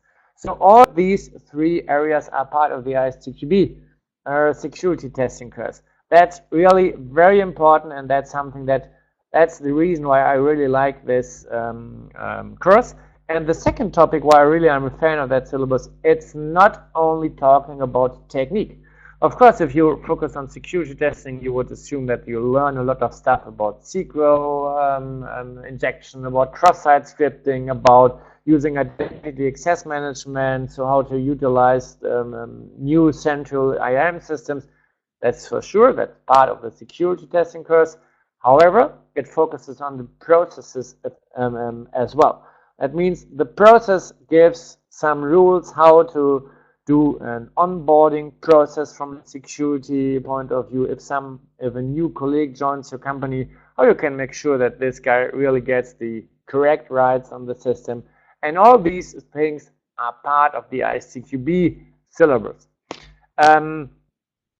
To be more precise, I will demonstrate this if I give you some great excerpts from the syllabus. For example, something about the definition. If you look here, it's the primary difference in security testing is, and that's very important, it's to verify or validate the effectiveness of security policies and procedures. That means that if there are 10 rules have to be tested from a security point of view, that's not sufficient for the ISTQB security tester. That means if there are only 10 rules, have to test that these 10 rules are effective. And if they are not effective, the security testers have to focus on some other best practices. So like written here, they should focus on the risk that a security policy is not effective in protecting assets. So it's not only to test if something that is required from a security point of view is fulfilled, but it includes, like all other testing techniques, it includes to make sure that the most effective rules are in place. So that's something that's really new. So testing is not only testing some requirements, but to make sure that the requirements are really good requirements. The second topic, and that's strongly similar to normal functional testing, like software testing and general security testing, cannot guarantee a system organization will be safe. Yeah, if 100 persons to a project,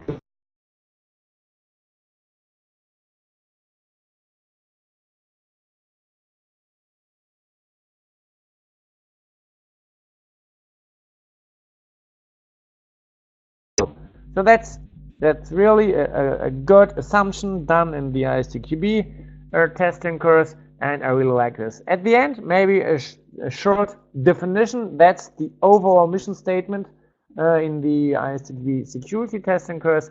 It's a process used to determine that the security feature of a system are implemented as designed, and that's important, that they are adequate for a proposed application environment.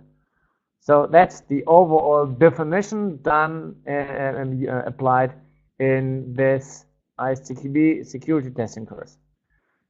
Just some additional notes from us, and again, this stresses the point that security understanding has a very holistic view. So if you read the syllabus, and I really strongly recommend to use it and to read it, it's an 80-page document.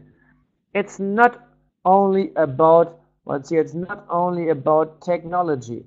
Yeah, it's about processes as well. And that's very important, it's about people. So just as an example, today the German government, the German Security Institute, published the official security report for 2017. And there's a list of attacks that were successful at many different companies. And the most successful attack was just sending an email or giving a call to somebody saying, I am the CEO, please transfer money to that and that account. So this is the most risky practice, the most risky attack today. And interesting enough, this has nothing to do with technology. This has something to do with the processes, and it has a lot to do with people. And as you can see here, all these areas are covered by the ISTQB security tester. Yeah, so just to read it, there are also 3 components to an organization's IT practice: people, process, and technology. All of these have an impact on security. And that's the overall mission statement given by ISTQB. And that's important if you want to join, or you really should join the ISTQB security tester. It's a great thing for the people who like technology, but it's not everything. If you do the examination at the end and you have a strong technique focus, that's fine. However, it's not enough. You have to understand the processes in an organization. You have to know that at the end, there are people, they are human beings. They have their special behaviors, and that's important. Yeah. So I really like this holistic view on security testing, and that's like always, that makes it very attractive. There again is some information giving about security testing in the software life cycle. Again, it's not something that can be only done at the end. It's achieved through security-oriented design. That means from the very beginning of the life cycle to the operation and always security testing is an important topic. That's very important to understand because that's the big difference to many other certificates. So there exist many penetration testing certificates. This is a very technique-focused security testing. That's a good thing, it's important. However, it's not everything. Like I said, most of the risky points are not technical related. And this is covered in the syllabus. Maybe we should focus on the business outcomes. That's the list of the business outcomes that are that are completed and in ISTQB security testing. Just read the lines. It's about planning, performing, and evaluating security tests from a variety of perspectives. Policy-based, risk-based, standards-based represents the holistic view. It aligns the security test activities with project lifecycle activities. So it's not the advice to do or to apply security testing as something completely new. No, it has to be very interactive with the overall software development or software operation processes. The second point is the business outcome is that to analyze the effective use of risk assessment technique in a given situation to identify current and future security threats. That means the security tester analyzes a complete environment, analyzes the processes, analyzes the risks. If there are no risks, a security tester can be very, very fast. If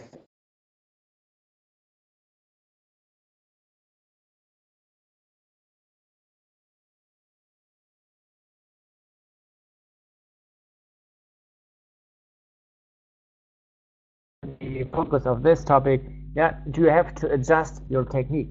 You have to elevate the existing security test suite and identify any additional security tests. That's maybe a little bit different to the usual foundation tester because the usual foundation tester generates a test report and says this does not work, this does not work. The security tester has, and that's important if you see the syllabus, the security tester will identify and will work on constructive approaches to improve security testing. And that's pointed here. Analyze a given set of security policies and procedures along with security test results to determine effectiveness. So it's really very holistic to improve the tests, the security tests as well. It's business outcome, identify areas where additional or enhanced security testing may be needed, evaluate effectiveness. This makes security tester not only an execution task, but it includes a security management task. That is just to say, this is really not enough effort, we don't have the corresponding coverage.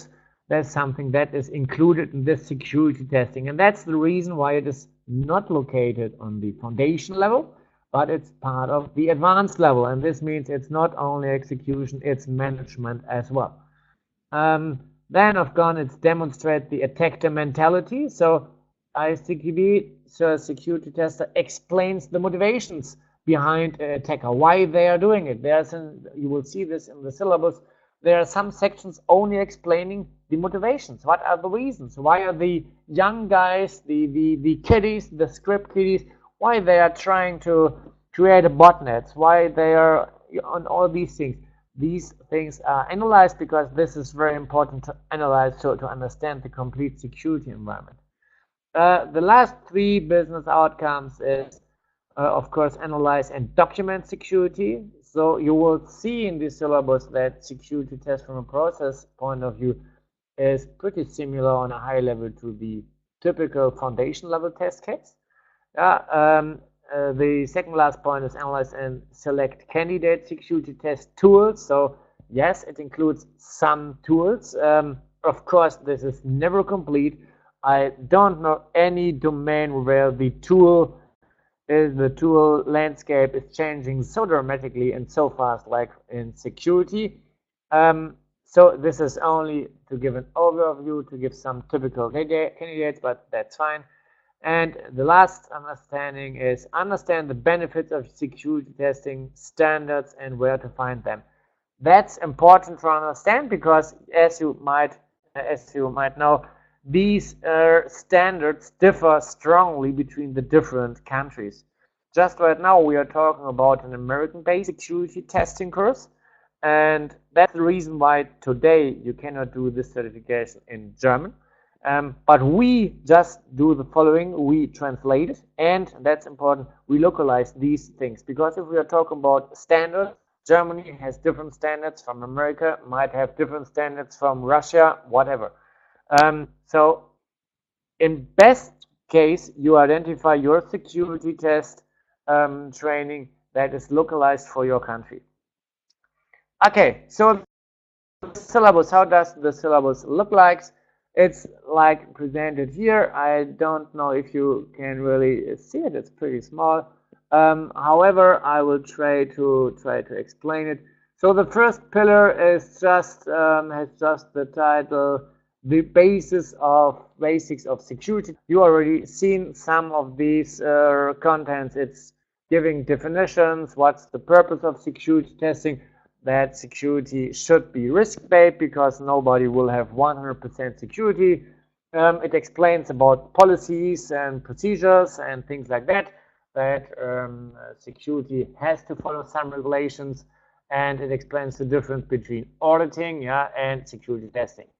The second is different strategies, so the purpose of security testing, how is the testing from an organizational point merged into your company.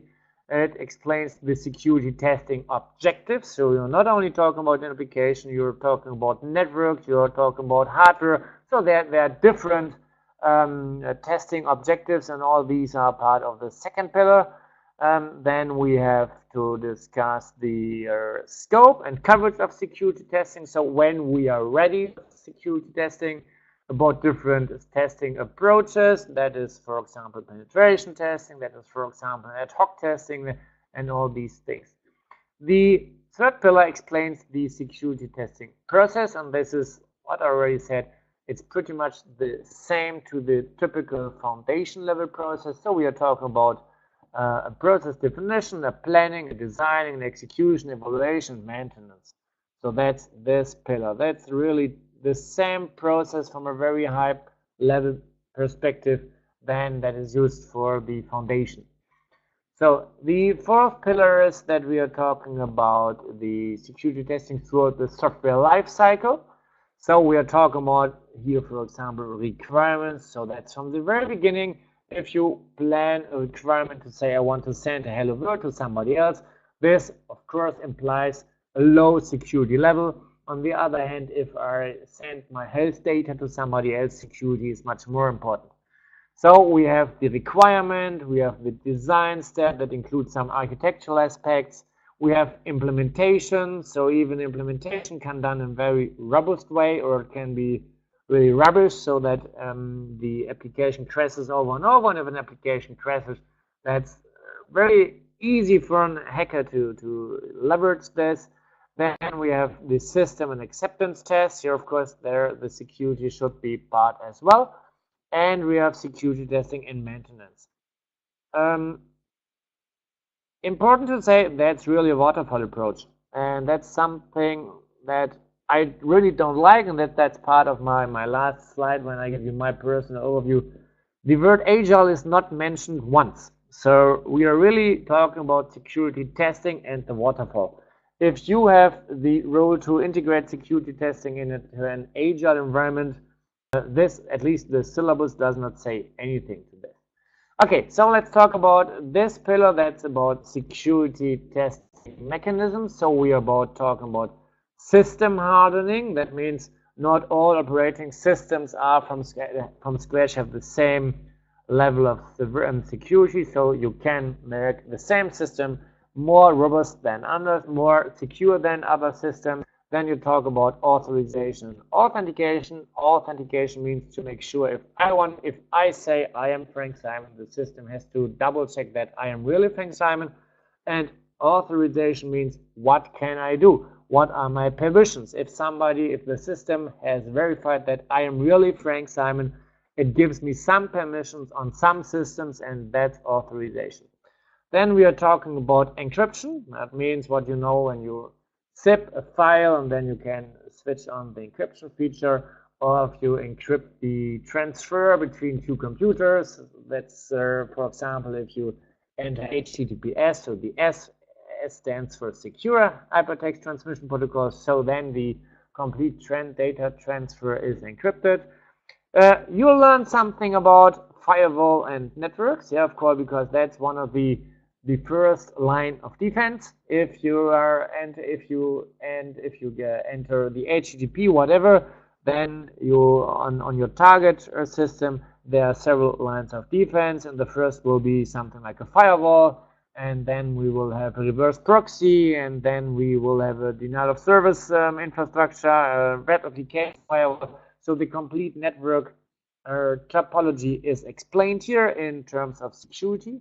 Then we have intrusion detection. That means that are pretty modern system that identifies some anomalies. So if usually a system gets 1 million requests per day, and there's a day where 10 million, so this is an anomaly. So intrusion detection might detect that there's a robot, and this robot generates a lot of traffic, and that's something that can be identified. Then, of course, malware detection. That's the typical virus protection or email protection systems. And the last topic, let's see, how does it look here? It's data obfuscation and it's training. It's data obfuscation and training. Data obfuscation, I guess it's pretty clear. So to code, for example, can obfuscate it, or data can be obfuscated. That's one way to make the data not so relevant for security. And at the end, security, like I said, security is not only a technical aspect, but has human beings at the end. So the more knowledge they have in terms of security, the better. The last pillars are shorter. So we have human factors. That's really related to human factors. It's here. So all security things have relation to human factors, understanding the attackers, social engineering, what I said. Just give a call to somebody else saying, I am the CEO from the Zurich insurance company, please transfer money to that. Try it 100 times, and one time you will be successful. So that's very easy for social engineering. And of course, one important mitigation action is security awareness, to make sure if somebody gives me a call, I have to double check that the guy who says he's that and that person, I have to double check that he's really the person. Then we have security test evaluation and reporting. It's this. That's a smaller part. Security test evaluation, I guess it's pretty clear to make sure that the rules and policies that are placed are really effective. If not, you have to improve them. Security test reporting, it's not really an innovative thing. It's pretty much the same then for foundation level. Then we have some topics about the tooling. So types and purpose of security testing and the tool selection, but that's very generic. And at least the syllabus, and that's for sure because the syllabus will be developed the next years. The syllabus itself will not give you any overview. That's something that you should learn from the trainer. And the last thing is standards and industry trends. So that's the overall content. Let's just give you some additional information, some formal stuff. The career path for tester, like I said at the very beginning, it's based on the advanced level. So it is assumed that you know everything from the foundation level. Yeah, and that's important to understand. That's the target audience. It's not to motivate a security tester to be a normal tester. That's not the way. It's the other way around. So the audience of the ISTQB security tester is the assumption that there are a lot of good testers, and some of them might be interested in one specific point, and that's security. So coming from the usual testing path and to be a specialist on security testing, that's the assumed career path based on that ISTQB security test syllabus. The entry requirements, you should have mastered the learning objectives of the foundation level. And again, that's important. If you don't have any clue what security testing is, if you never have programmed anything, if you don't know about firewalls and things like that, I guess you will fail the exam. So like it's written here, you should be familiar with the security testing concept in the advanced technical test analyst syllabus. There is some content regarding security testing. You should know this. And that's mentioned here. In addition, that's a strong requirement. You should have at least 3 years of experience in security testing. So if you've never heard about security testing, please don't try to make the exam. Learn about security, learn how this is done in big companies, how attackers are successful, and after doing that for a few years, maybe not 3 years, then it's a good idea to learn the framework around, to learn a systematic approach to do security testing. That's the assumption of that syllabus. And the last point is, it's written here, it's intended to build up on the knowledge of a foundation level tester who has some experience in security testing. So that's the overall view on security testing. Just to give you a short overview about the questions, I have prepared 2 questions. These are the not live exam, of course, example questions. Just to give you an overview, and I selected 2 very easy questions. This is a typical question, and maybe just I will give you 10 seconds just to think about which of the following is an important aspect of security test results. So the A would be they are published for users and stakeholders in order to help them better understand risk. I guess this would be your number 1 if you are a foundation level tester, because if you have tested and you have a test report, of course the stakeholder would be interested in that, because this is the basis for the decision if they should go live or not. B is they should be shared with developers across the enterprise in order to mitigate risk for future development projects. Again, makes sense. Yeah, so if the people, the developer, have to learn something, they have to learn what where to improve. So if there are failures, they have to learn the failures. C is the fewer people that know, the better. This would be C. And D would be results should always be classified by criticality.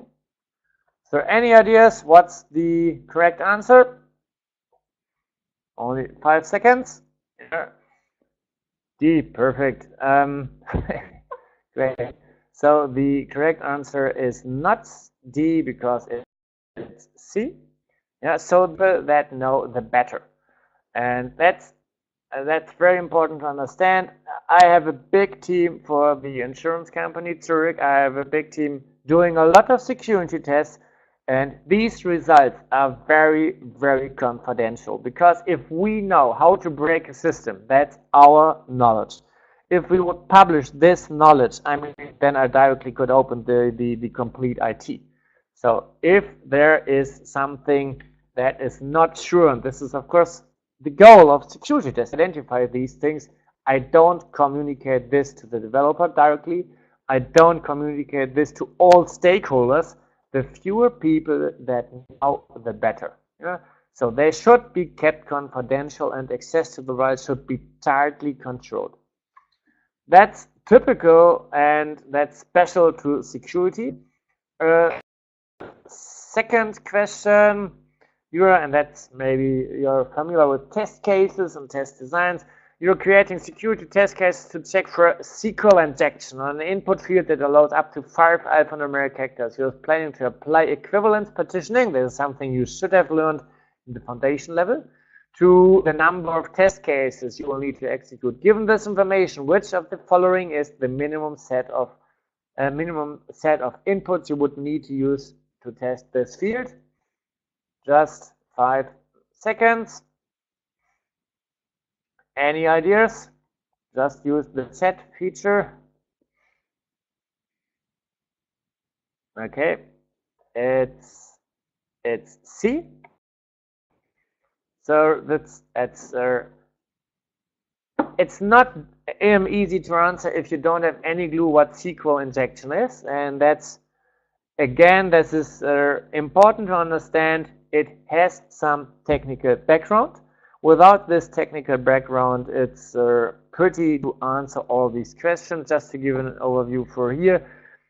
So we are talking about the minimum set of input inputs. So A is not minimum because you have nothing new, so this is not equivalent. If you're doing equivalence partitioning, both test cases are belonging to the same equivalence class.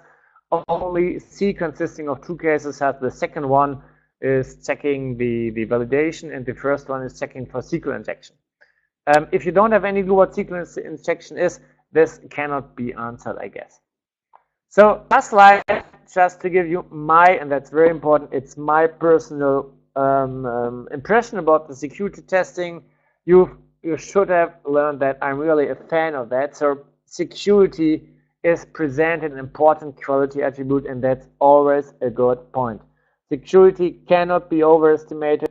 Just think about the Internet of Things. Just think about mobile payment or the autonomous driving. Yeah? If my car does not need any external support, this would mean that even nobody else would drive my car but the IT. So security is understood in the syllabus as a very holistic concept. That's something I really like. It's not only focusing techniques, it has some technical sections, but it includes process aspects and it includes people aspects as well. Security is more than just checking against policies. That's important. So you have to think about the overall security testing management. So what I've said in the very beginning, if there are 10 policies, it's your task to identify if these 10 policies are sufficient or if you have to add 10 additional policies. That's the way this syllabus is thinking. Security ranges from prevention over detection to reaction. That's something that's really important. Just to give you the word to remember, it's security by design. So prevention is the most effective and most efficient technique for security, like for all other testing dimensions. It includes tools and it includes national regulation. So the last point is very important. If you could plan to do an English-speaking course or the American syllabus, you could try to identify a trainer who makes this in Russia, for example. But this has the strong negative aspect that this will neglect your local regulations. And if you're talking about security, you have to know about this. In Germany especially, we have a lot of regulations. Insurance companies have a lot of regulations, and we have to know them because somebody else, especially the regulations institutions, they ask us over and over, what did you do? Was there an incident? What did you do as mitigation, and so on. And that's important. This security testing does not explain everything, but it generates a lot of appetite for more detailed sessions. So I'm hiring a lot of people.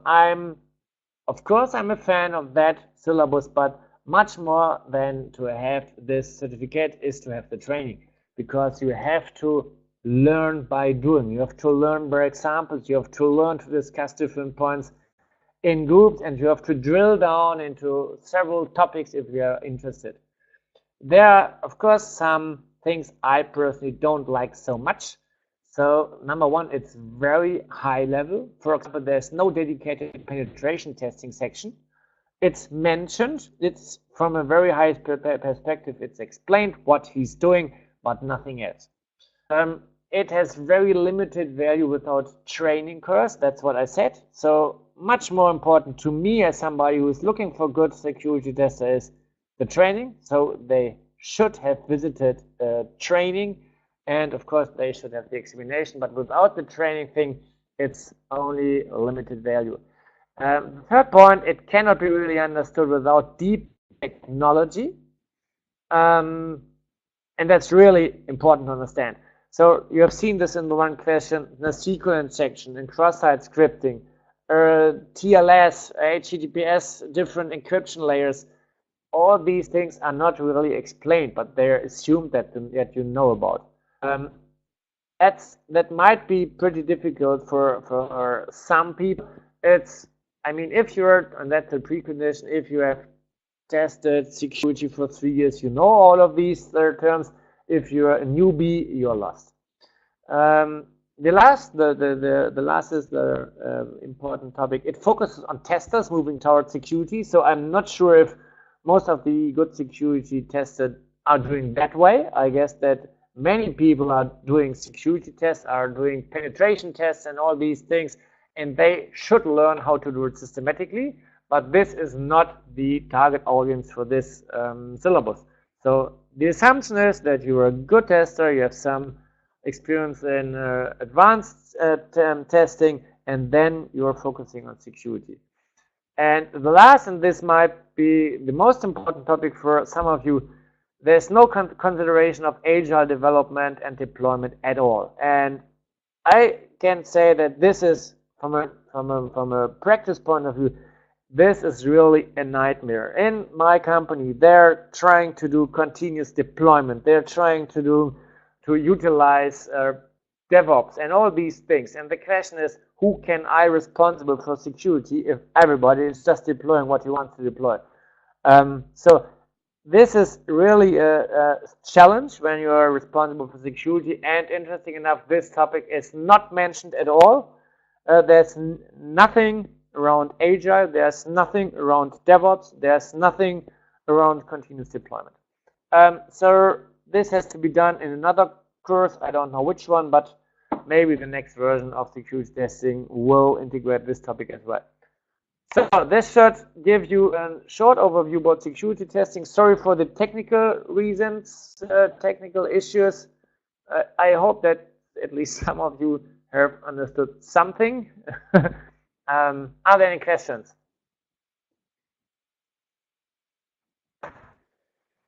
Guys, do we have a questions for Frank? I can see, Frank, that your presentation was quite emotional, and it looks like I will need some time to rest before sleeping. I guess if you're a security tester, you love your topic. Yeah, without this love in your heart, you're lost in security. Yeah, so I love it, and I really love the phenomenon that ISTQB is now utilizing security as well. And in my opinion, each country should have security testing trainers because that's so important. IoT, autonomous drivers, cloud computing, and all these things. And security is a very important topic. Are there some questions? Guys, do we have questions? If you hear my question about the question, please write down pluses in the chat, so we can understand that we have no questions really. Okay, guys? Let me chat. Plus, nice. Okay, so I think we have Karina typing. It's okay. So actually, Frank, I'm ready to do a security testing right now. I'm so perfect. Yes, I'm so excited, ready to do this right now. Just give me something I can do a security testing. Okay, so I'm sorry for the technical issues. I would say it's probably not on our side and probably not on the Frank side. It's something that can happen. Yesterday we do a test session and everything worked fine. So Frank, I'm just thank you for your time, thank you for your passion, and let's do a security testing right now. Yeah, okay? Perfect. Yeah, great. So I wish you a wonderful evening. Enjoy it and have a secure evening. Okay. Okay. See you. Bye-bye. Bye. Okay, guys, we have everything finished for today. Tomorrow we will have an UI UX certification schema which will be presented by Thomas Gates. It will be the last day of our certification days. Actually, such event take place the first time in Ukraine and the first time in the world. It was invented in Ukraine, and we are trying to do some kind of, I would say, great event for you. And I'm sorry for technical issues. Sometimes this happens. and I wish you a good night and see you tomorrow. See you. Bye.